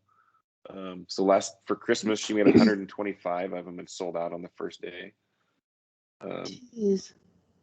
And now she's starting to put dried flowers on the top, so the wax. Yeah. Coffee shops are starting to order from her with coffee candles, and we'll grind beans and put them on the top. And yeah, it's so now she's wanting to really market those. So we're coming up with a name for what her candles are going to be. I think we're going to call it Wicks and Wax. Why not most candles? we thought about it, but I don't. It's just I don't know. What's candle translate to in Spanish? Candle is vela. Most Bella. Most velas. maybe that'll be it. Mostaza, cafe. Do it. So we'll see. We're still in the process of figuring that out, but she loves the branding marketing part, so she's working on all that. Yeah, so it sounds like you all are just kind of figuring out which items that you could just make in bulk and just sell a whole bunch of them. Right. So how's that process? Do you get excited about finding new things to make that work, or is it just trying things? Like you said, you made 50 of something, saw if it sold, it did well, so now you're making 150 of them this next time, or right. Yeah, it's all about we'll try 2 or 3 different things, and if they work. So last year at Christmas, she made an angel, a simple hand-built little jar, carved an angel out of it, glazed it white, and I looked at it and I'm like, you need to make about 30 of those. So I think she made 30, and they sold out on the first day. And so, I mean, this year she's going to make probably 100 of them, because we know those will go quick. There's other things we've made, like little soap dishes. They were kind of a bust. So now Karina's revamped those. She has the first trials coming out, and the kiln I just pulled out today. So we'll glaze those tomorrow, and we'll see how they go. But yeah, it's just trial and error of different forms. And it's not always the idea's bad. We had some oil bottles that just didn't sell. They weren't good. Revamped it to a different shape, and now they fly off the shelf. So it's definitely finding what the customer wants compared to what you basically want to make.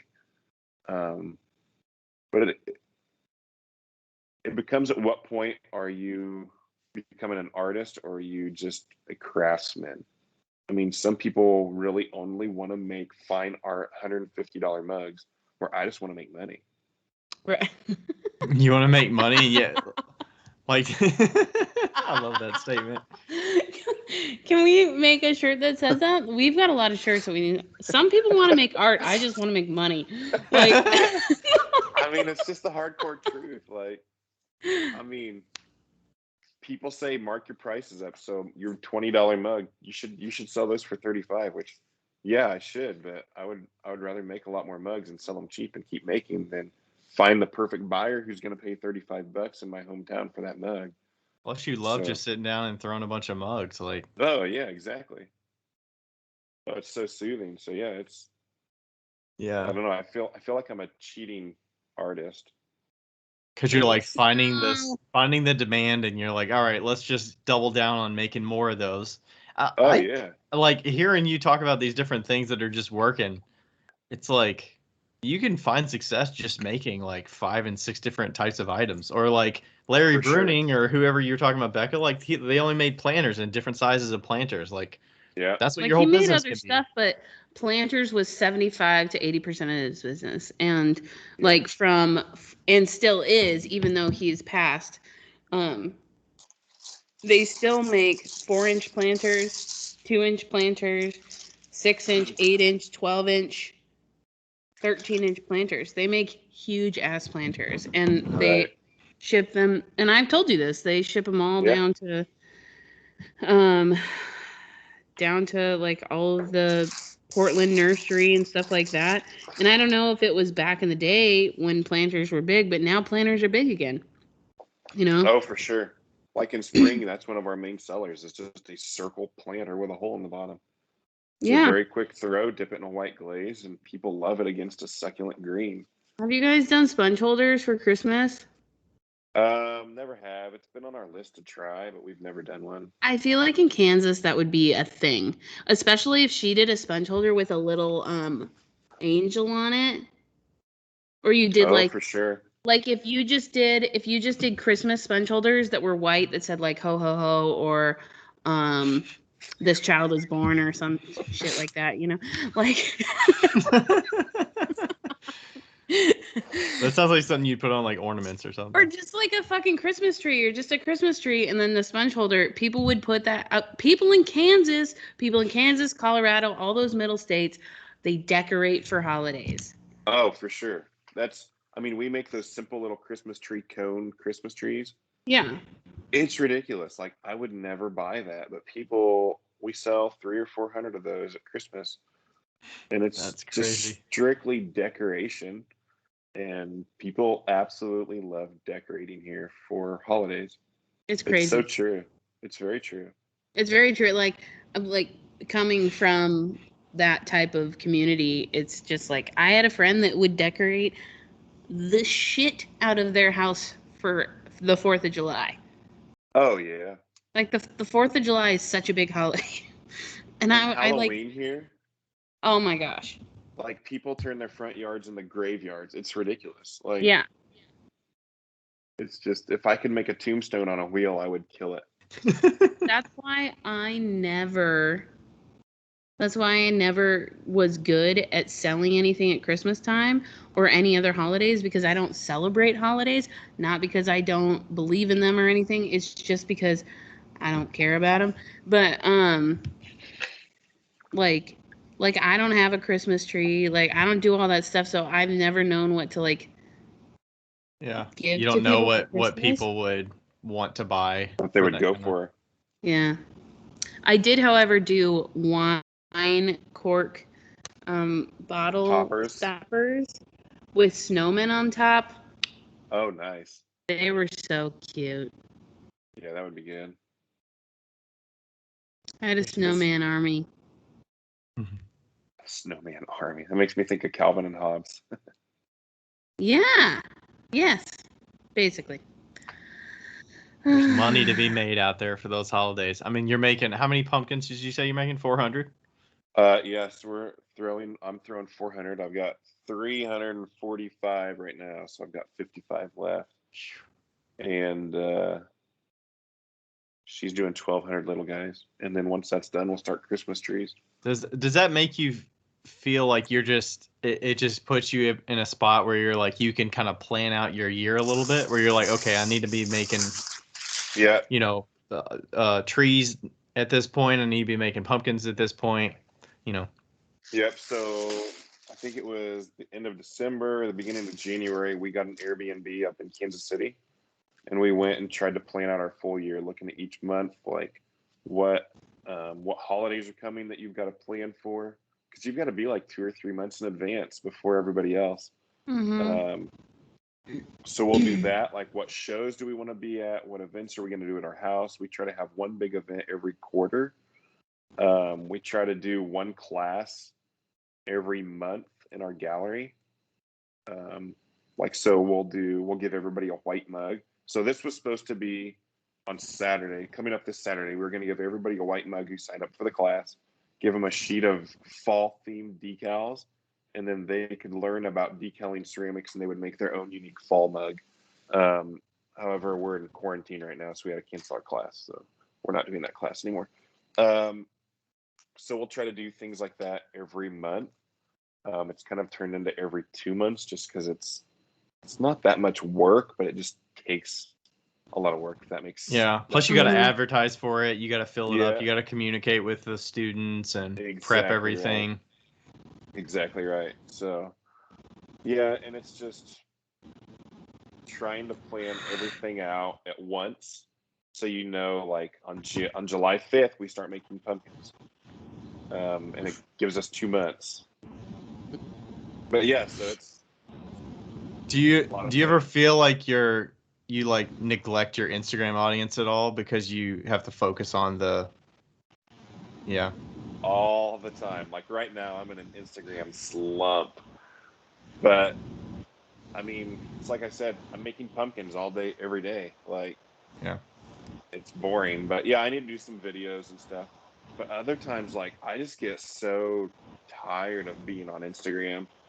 Like, I honestly don't know how, like, Kurt Hammerly does it, because it's the time investment and the right. daily. I mean, but like even you, Ryan, you post daily, semi-daily, and stories, and yeah. I mean, I've tried to just do my life in the studio, what I'm doing every hour, pick up the phone and just show what I've done.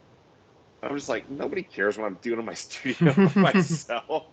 So I don't. They do though. That's what we've learned. I feel like it's probably more beneficial to the peers of mine that are up and coming and like learning how I make certain things, but maybe that's not true. Maybe customers get a lot of value out of that. I mean, I did have some customers at the show this weekend say like, "Oh yeah, I watch his stuff on Instagram. It's really soothing to watch his videos and stuff." So like customers and people that aren't even familiar get something out of it. Like, I'll watch anybody doing a live just because I like interaction while I'm throwing or whatever. You give me so much shit when I do live. I love it. Yeah, no, I started doing like some TikTok videos again, and even just the third day of doing a video, I'm like, what am I gonna post? I did this shape yesterday. Like I did this shape yesterday. Like what am I gonna? And I'm not even doing fancy stuff. I'm just literally throwing my phone up against my bucket, shooting a video, super quick, and then not even editing it. You know, it might be cool. What if you like just you're throwing the same form. What if you just did 3 different angles? Like, okay, today you're doing a straight on angle so you can see what it looks like. This one you're gonna do close up so you can see like basically where my fingers are touching the clay while I'm like pulling and stuff. And then this other one's like straight above me. Like I feel like that could be interesting, but it's the exact same form. Yeah, but that requires work. That would require a lot of work, but it would make one good reel. Well, no, I'm saying you do it like real time, but yeah, I mean it's just like figuring out what you want to. Well, I don't know how to put my phone above my wheel. Well, that one might be tricky because you're just leaning against the bucket, but maybe you have a bucket that's closer and you could do like a closer one. But for sure. What is you guys' thoughts on the whole putting your face on Instagram? Like, so Ryan, you do like a ton of you talking, and you're not ashamed of like looking at your camera and talking to yourself in your basement. But if you look, so if I look at the most successful Instagram accounts, like let's say you and Hammerly, Forest Ceramic, Kowalski, Tim Ceramics, like they all put their face on there. where I hate talking in my stories or showing my face in my stories. Like I'll put a picture up of the family, but do you think that has a relevance of what makes it successful? Do people like seeing that? Do they want that engagement? You're more successful than I am on Instagram. I think I do it because when I go to somebody's page, I want to see what they look like and who I'm following. Like I want to see the person behind who's making this thing. Right. So maybe that's why I do it personally. Plus, I just think it feels like this is exactly what I'm doing. This is me talking about it. Like there's nothing like, you know, like tailored and like, you know, staged or anything. Yeah, for sure. Like Yeah. I'm sure some people feel like they have to make it all perfect, and like I'm sure some women that get on there feel like they have to like make their hair look presentable or like put makeup on or whatever Oh, to for be on sure. stories.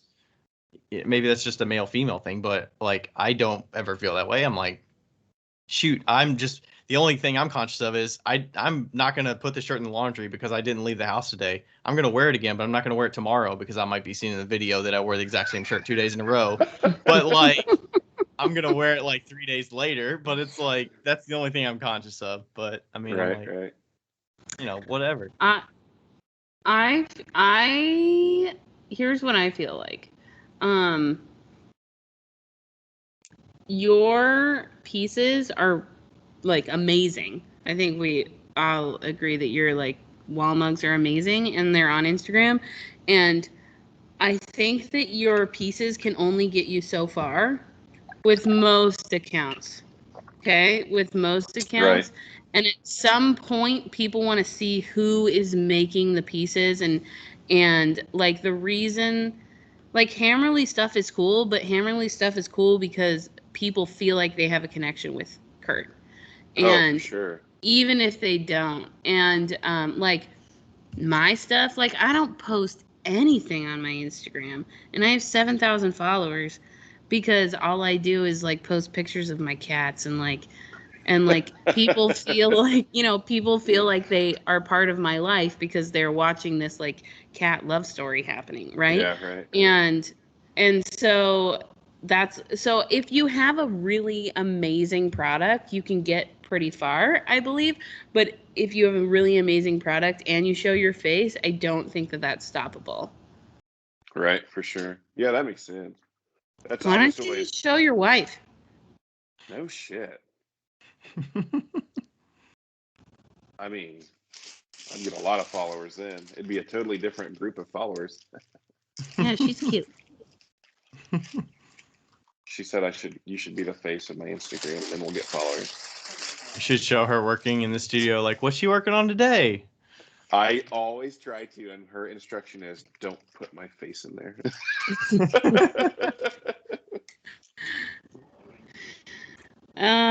That's funny. Yeah. I'm really. Are you guys gonna do anything with those flower decals that you guys made? Because I'm waiting.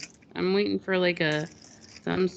Didn't Karina make like some flower like drawings like last spring? Oh yeah, we never put that stuff on Instagram. It's on Facebook. You need to put it on a wall mug. I've thought about that actually. Actually, you told me to do that a while back. I Yeah, I did. probably will at some point. So what she did, a lot of those, what she did is she researched and found the horoscope. Each month has a horoscope flower, apparently. Oh, So like June is the rose, but then she found out like what why the rose is that, what it means, and then she kind of summarized it all down into one word. So we call them her birthday mugs. So she'll make 12 at a time. Obviously, we print all of them out. But it's crazy. We've actually never advertised those, and they're one of our best sellers. Just people walk in, they're like, "Oh, what's this? It's a flower in a mug." And then you explain it to them, and they're like, "Oh, I'll take this month, because I've got all these birthdays coming up." And it's like the most genius thing that she's ever done. Wow. I So- wonder if you could transfer that to Instagram. I bet you could. Oh, I'm sure. She has her Instagram. She's just not good at posting on it. So you say certain things are on Facebook and certain things are on Instagram. So you never like cross post, or if you do, you manually post each one. Yeah, I'll manually post if I want to cross it. But Okay. yeah, so and I think a lot of the part that like I'm kind of just burnt out right now, especially on Instagram, is I'm trying to do my Facebook, my Instagram. I'm trying to do the gallery, Facebook and Instagram, which those do overlap.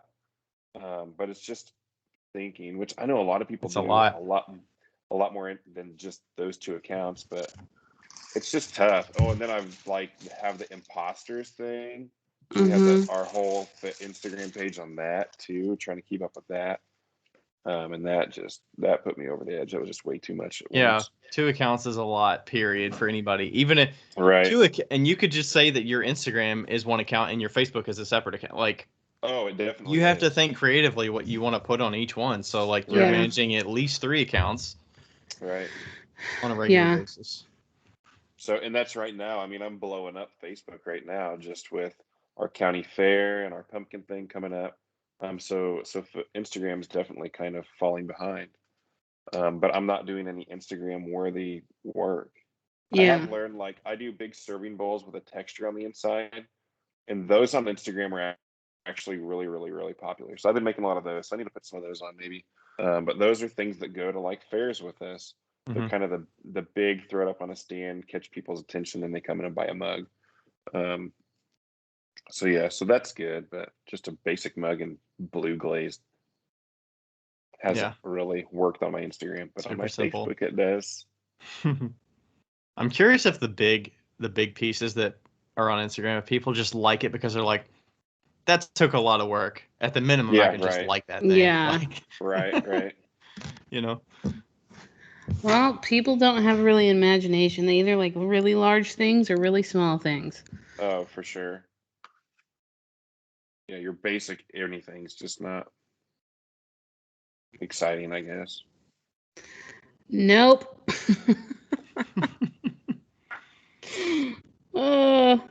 I think we pretty much covered all the questions that other people asked. There were one other one that came through, but we talked about, your style and developing that with the, the wall stuff, and then some other people asked about the decal firings. What's the temps that you do those at? So the majority of people are going to fire those at 018, just like a luster. The actual printer that I got it can work from 018 to cone 6, so my decals can actually fire really, really hot. I don't really know why you would want to, unless you're like layering them into a different firing. They do burn out a little bit, so they get a little washy at that high of a temperature, but not too terrible. I fire mine according to the schedule that the company actually gives, and they're not potters; they're actually memorial.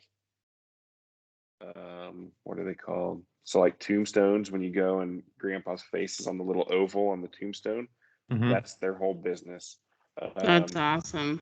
So they don't work much with potters. It's kind of potters are finally finding them, and they're starting to get more and more and more of us. So they don't work in cones; they just work in Fahrenheit. So the schedule they gave me it's a 2-part where it's like 277 degrees until 650, and then 382 degrees until 1652, which goes to about 010. And I've done them at 018 and I've done them at 010, and I can physically feel the difference with my hands. Like the 010 is amazingly soft and smooth. The 018 works fine. Nobody would know the difference customer wise, but I just kind of OCD about my stuff. And I run them up to 010. It's not a big deal to me. So can you put a decal just on like raw clay? Yeah, so actually during COVID last year, me and Justin Roshink talked a whole lot about like the whole decal process and what you can do. And so he was kind of encouraging me to try them on different things for the whole look of the wall. Because for example, I'll do all the different things in the wall, and kind of the last thing I do is I splatter paint just to make it look kind of like a graffiti, whatever, of a little splash of paint. And then it gets glazed, and a decal goes on the top of it. So it was weird because the image on the wall of the decal was on top of the splattered paint and everything, and it just didn't work out. So I started putting on decals on the bisque, and then throwing the paint on top, or the underglaze on top of that, and it's pretty crazy. Like, it makes that decal look like it's been on a wall for 100 years. just because it doesn't adhere. Like the glue on the back of the decal really sticks well to the glaze, and on a biscuit it doesn't. And I mean, literally, it'll fall off. So what I've learned is what I'll do is I'll put it on there. I'll heat it up with a heat gun or with a hair dryer. And what that does is it melts that flux sheet on the top just enough that it sticks onto the actual surface, but not all the way around. But that's what you don't know. So it'll come out and there'll be a humongous like burn mark out where it blistered up because it wasn't adhered to the surface. But it makes it look like it's been on that wall forever. That's cool. So you can do it. You can do it on greenware. You can do it on anything. I mean, raw clay, like Justin, he'll roll out a plate and throw a decal on it, and it's still super wet clay. But every time you do it, it has a different effect. Because 010 is almost bisque, so. Yeah, correct, right. And the thing is, so like when you do a glaze fire, a decal fire, a lot of the decals, like if you throw a laser decal and they go to 04, good Lord, Charlie. Charles is making up for his absence today. So anyways, when you fire the laser decals to 04, a lot of times that will change the glaze color because the chemistry starts changing when it hits that high of a temp. Where the 010, I haven't got it to do that yet, which is nice because if I do it on a blue, it'll usually stay pretty blue. Where the 04 fire would turn that blue kind of yellow. Yeah.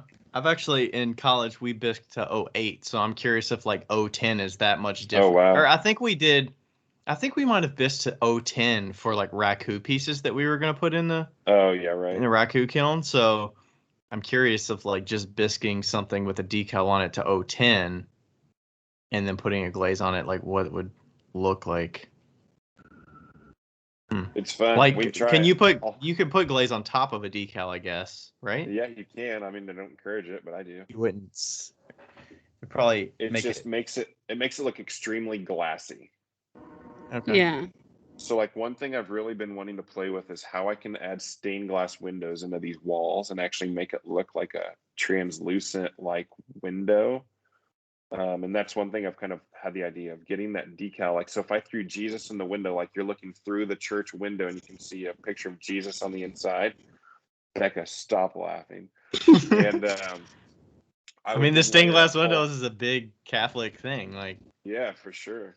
And then I would put like a ton of clear glaze over that because it would make it look like a really thick layer of that glaze or of a window, whatever, on top. So I've tried. It has been nothing worthy of putting on Instagram. It's kind of a bitch to figure out, but I'm slowly working on it. Cool. So we'll see. All right. Becca, do we have any fun Josh questions to close us out today? We do. Okay. I don't know.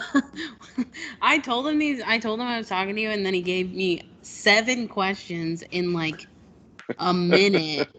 Oh my gosh, he had these on deck. After I called him. So I don't think he did have these on deck, just from... He said, what's a useless talent you possessed? I can chirp like a cricket.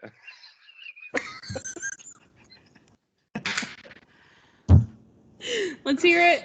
I probably can't now that I'm laughing. All right, let's let me get a drink first. You should have did it when we had some silent moments. I know. Oh man. You should do that at like, have you ever done that like in a room where it's like, oh, definitely, in a presentation or something? Oh, I could see it like a NCCA presentation, and it's like,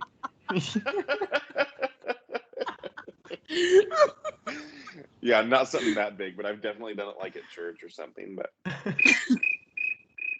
oh my god. Oh, that's great. Plus, you can't even really tell. Like, that was real subtle. Yeah, you've got to be looking like at the lips, definitely. Otherwise, you have no clue who's doing it. That's so good. Okay. What's something your brain tries to make you do, but you have to will yourself not to do it? What does that mean? I don't know. I was thinking you meant like something that you wish you could do, but you're not like that age to do it, so you can't like physically do it. I thought that's what you were kind of getting at, but I don't. I'm positive. I understand it. I understand that like we speak a lot of Spanish at home, and I'll be out in public and suddenly like I want to say something and I'll speak Spanish to somebody and they look at you like what? It's like oh crap. So yeah, you get the wrong language or something. Like your brain was thinking something different and it made you do that. You didn't want to. Can you think in Spanish? Yeah.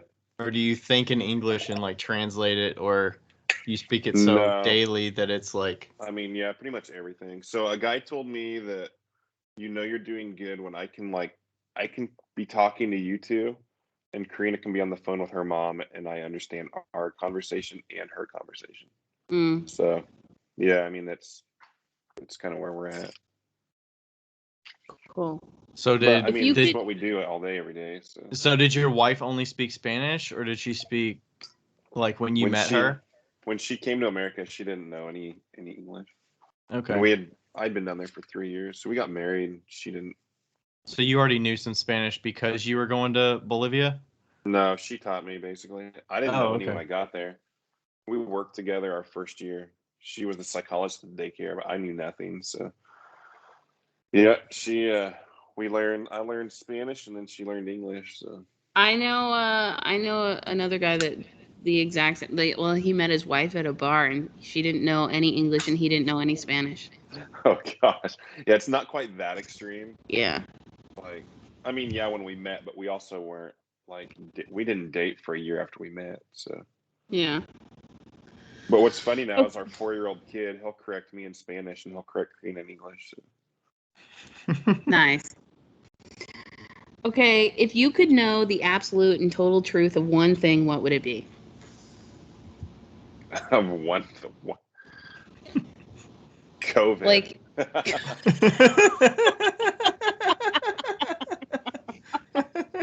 That's a good one. I like that. That is good. Okay. And then if you did, who would believe you? Like, what's your your credibility to? It would be useless information at this point. Yeah. But you'd know. I would know. And then I'd look at all these memes and just be like, you guys are ridiculous. Okay, this is the last and final question. Why are Josh and Becca your favorite ducking people? because autocorrect. It did start with autocorrect the first time, didn't it? Which one? When you said ducking to me, like the first time, did it start with autocorrect? Oh, it's always been autocorrect. I hate it. I don't even know where ducking comes from. I say the word all the time. So it's like, why does my phone autocorrect to ducking? But it does to everybody. Maybe it's a G-rated phone. It's all right. Yeah, because like the first time, I don't know, Isaac said you're ducking stupid or something like that, and then I like I sent the screenshot to Josh, and he was like, "That's hilarious." And then I don't even know how I started talking to you or Josh. Like, it's been so long ago. I don't even remember. I don't know either. No. Maybe it was something with glazing. I don't know. I have no idea. I think you were just. Oh, well, I heard you on the podcast with Ryan. Right. Yeah. Right. Yeah, and then I think I reached out to you, but I'm not sure, like, what about or anything, and then I just started. Remember. Yeah. I mean, I probably saw your stuff from when you were doing your line work, and maybe some of the like Amico, because you used Amico underglazes for all your line work, right? Mm-hmm. Or you did some collabs with some people. I think that's probably where I first saw your stuff. Yeah, right. Yeah. Like Tony and Andrew. I did with Andrew a collab. I have one of those. But yeah. Oh yeah, you got a bowl, didn't you? Mm-hmm. Yeah. Yeah, we've talked about doing more of those because he's now full time. Do you know he's back to being full time? Yeah. Kicking ass and taking names. We need to have him on the podcast too. Yeah, we for need sure. to He's awesome. chat with Andrew. Yep. He's awesome. He's so funny. I started when I met Andrew, or when I like started to know him, was when he did the Tuesday night shirtless throwing videos that were so Transformation funny. Tuesday. Yeah, it was Heck Transformation Tuesday, and it was right in the light of like Tortoise and all these guys that are throwing shirtless. Right. And he fucking started throwing huge ass pots with his hairy chest. Oh, it was magic. I love Andrew. You are magic. He came down here for 2 nights on his way to ClayCon West with you guys. Yeah. It was a lot of fun. So is NCCA going to happen this year? I don't know. I mean, it's in San Francisco or Sacramento? Sacramento. Yeah. I hope Which so. Is like, I hope it does, but it's also the most like COVID restricted state. Right. So I could see them shutting it down. Them, not NCCA. Especially with this Delta stuff going on. Yeah. Yeah. I hope. I don't think I've heard anything about ClayCon West issues. That's in Utah, but they're not gonna shut down. But yeah, I'm looking forward to that for sure. Yeah, and I mean that's so little. Could just do a ClayCon Central States at Mostaza. Have everybody come out here. Be sweet. Have it outside. I mean, we have a hotel.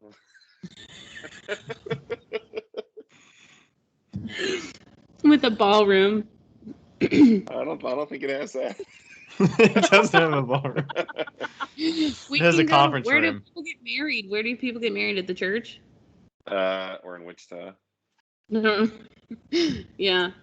Yeah, the churches, I guess. But we should just have one outside where we have to like dig up our. Oh my God! Can we have clay Olympics at Mostaza and like where they have to like dig up their clay, and then we can have a throwing competition and we can have a handle pulling competition. There's clay in our creek. Yeah, they do that at Burnish Clay, or like up in Bellingham. They do like a clay Olympics. It needs to happen somewhere. Oh my gosh. I can imagine somebody, it's like, okay, you're barefoot, you're digging clay, and you got to run to the wheel. You got to like wedge it, throw it on the wheel. You got to make a form and then finish and like put it on a table. And you've got to load these 100 cups into a kiln. Go.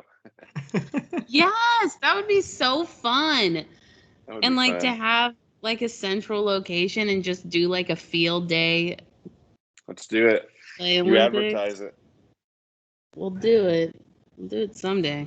That would be awesome. Sweet. Just having a table full of pieces and you're like, okay, you get to load this kiln. Whoever can fit the most pieces in this kiln and shut the lid wins or something. It's a great idea.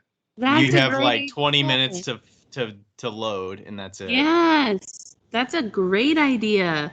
And then the advanced kiln shelves could have a table next to us to advertise. If you had put our kiln shelves in, you can get 20 more mugs in there. That's right. Yeah. Let's do it. We'll host it. You can take a 5-minute cut if you use advancers. Yeah, for sure. We'll host it. That'll work. We'll do it in October, so it's not hot or cold. Yeah. 2022. Sponsored by Wheel Talk. Yes. Right before Pot Swap official starts. That's right. Yeah. Oh. That's sneaking up on us, Becca. No, and I need to do t-shirts. It's my job. I'm gonna do t-shirts this year. I'm gonna do it. Okay, I'm putting myself down to a timeline here. We're gonna start selling t-shirts. We need to start t-shirts. small here, Becca. I mean, you gotta release the second part of Best of. We're gonna start selling t-shirts in October. I'll get one. This October. Nice. And one of them's gonna say what you said, Isaac. What is that? I put it on my stories. Some people want to make nice, artistic, fancy mugs. I just want to make money. You need to simplify that. Some people want to make art. I just want to make money. I will for the t-shirt. Oh, okay. Yeah. But I get one of those. yeah, for free. I'll pay for it. Be awesome. Do you have people that look at your shirt right there and they say, "What is?" Like all the time. Because they ask what that tool is or what that thing is. And then you say, "What isn't?" Not so much because it says ceramics below it. Oh, okay. Do people know that tool though if they're not in the? No. So like I have it tattooed on my arm also. Right. And people look at those are like, what is on your arm? Like they have no clue. Somebody who told me the other day, somebody told me like, that's the dumbest tattoo I've ever seen. I'm like, why? Like, because nobody knows what it means. I'm like, all right, it's the tools that give my kid food. Like, it's gonna be all right. Like you're telling me that a skull is less dumb? Yeah. Oh, exactly. Whatever. Not that a skull is dumb. It's not, but it's just like you're dumb. The most overdone tattoo in the world. Yeah. Or No, a but tattoo that says my "Mom." my principal always gave me crap because it's the only shirts I wear. It's like all I have. So I'm gonna buy shirts. Might as well put my name on it. So I would wear these to school, and he would always give me crap about IS. It is or it isn't.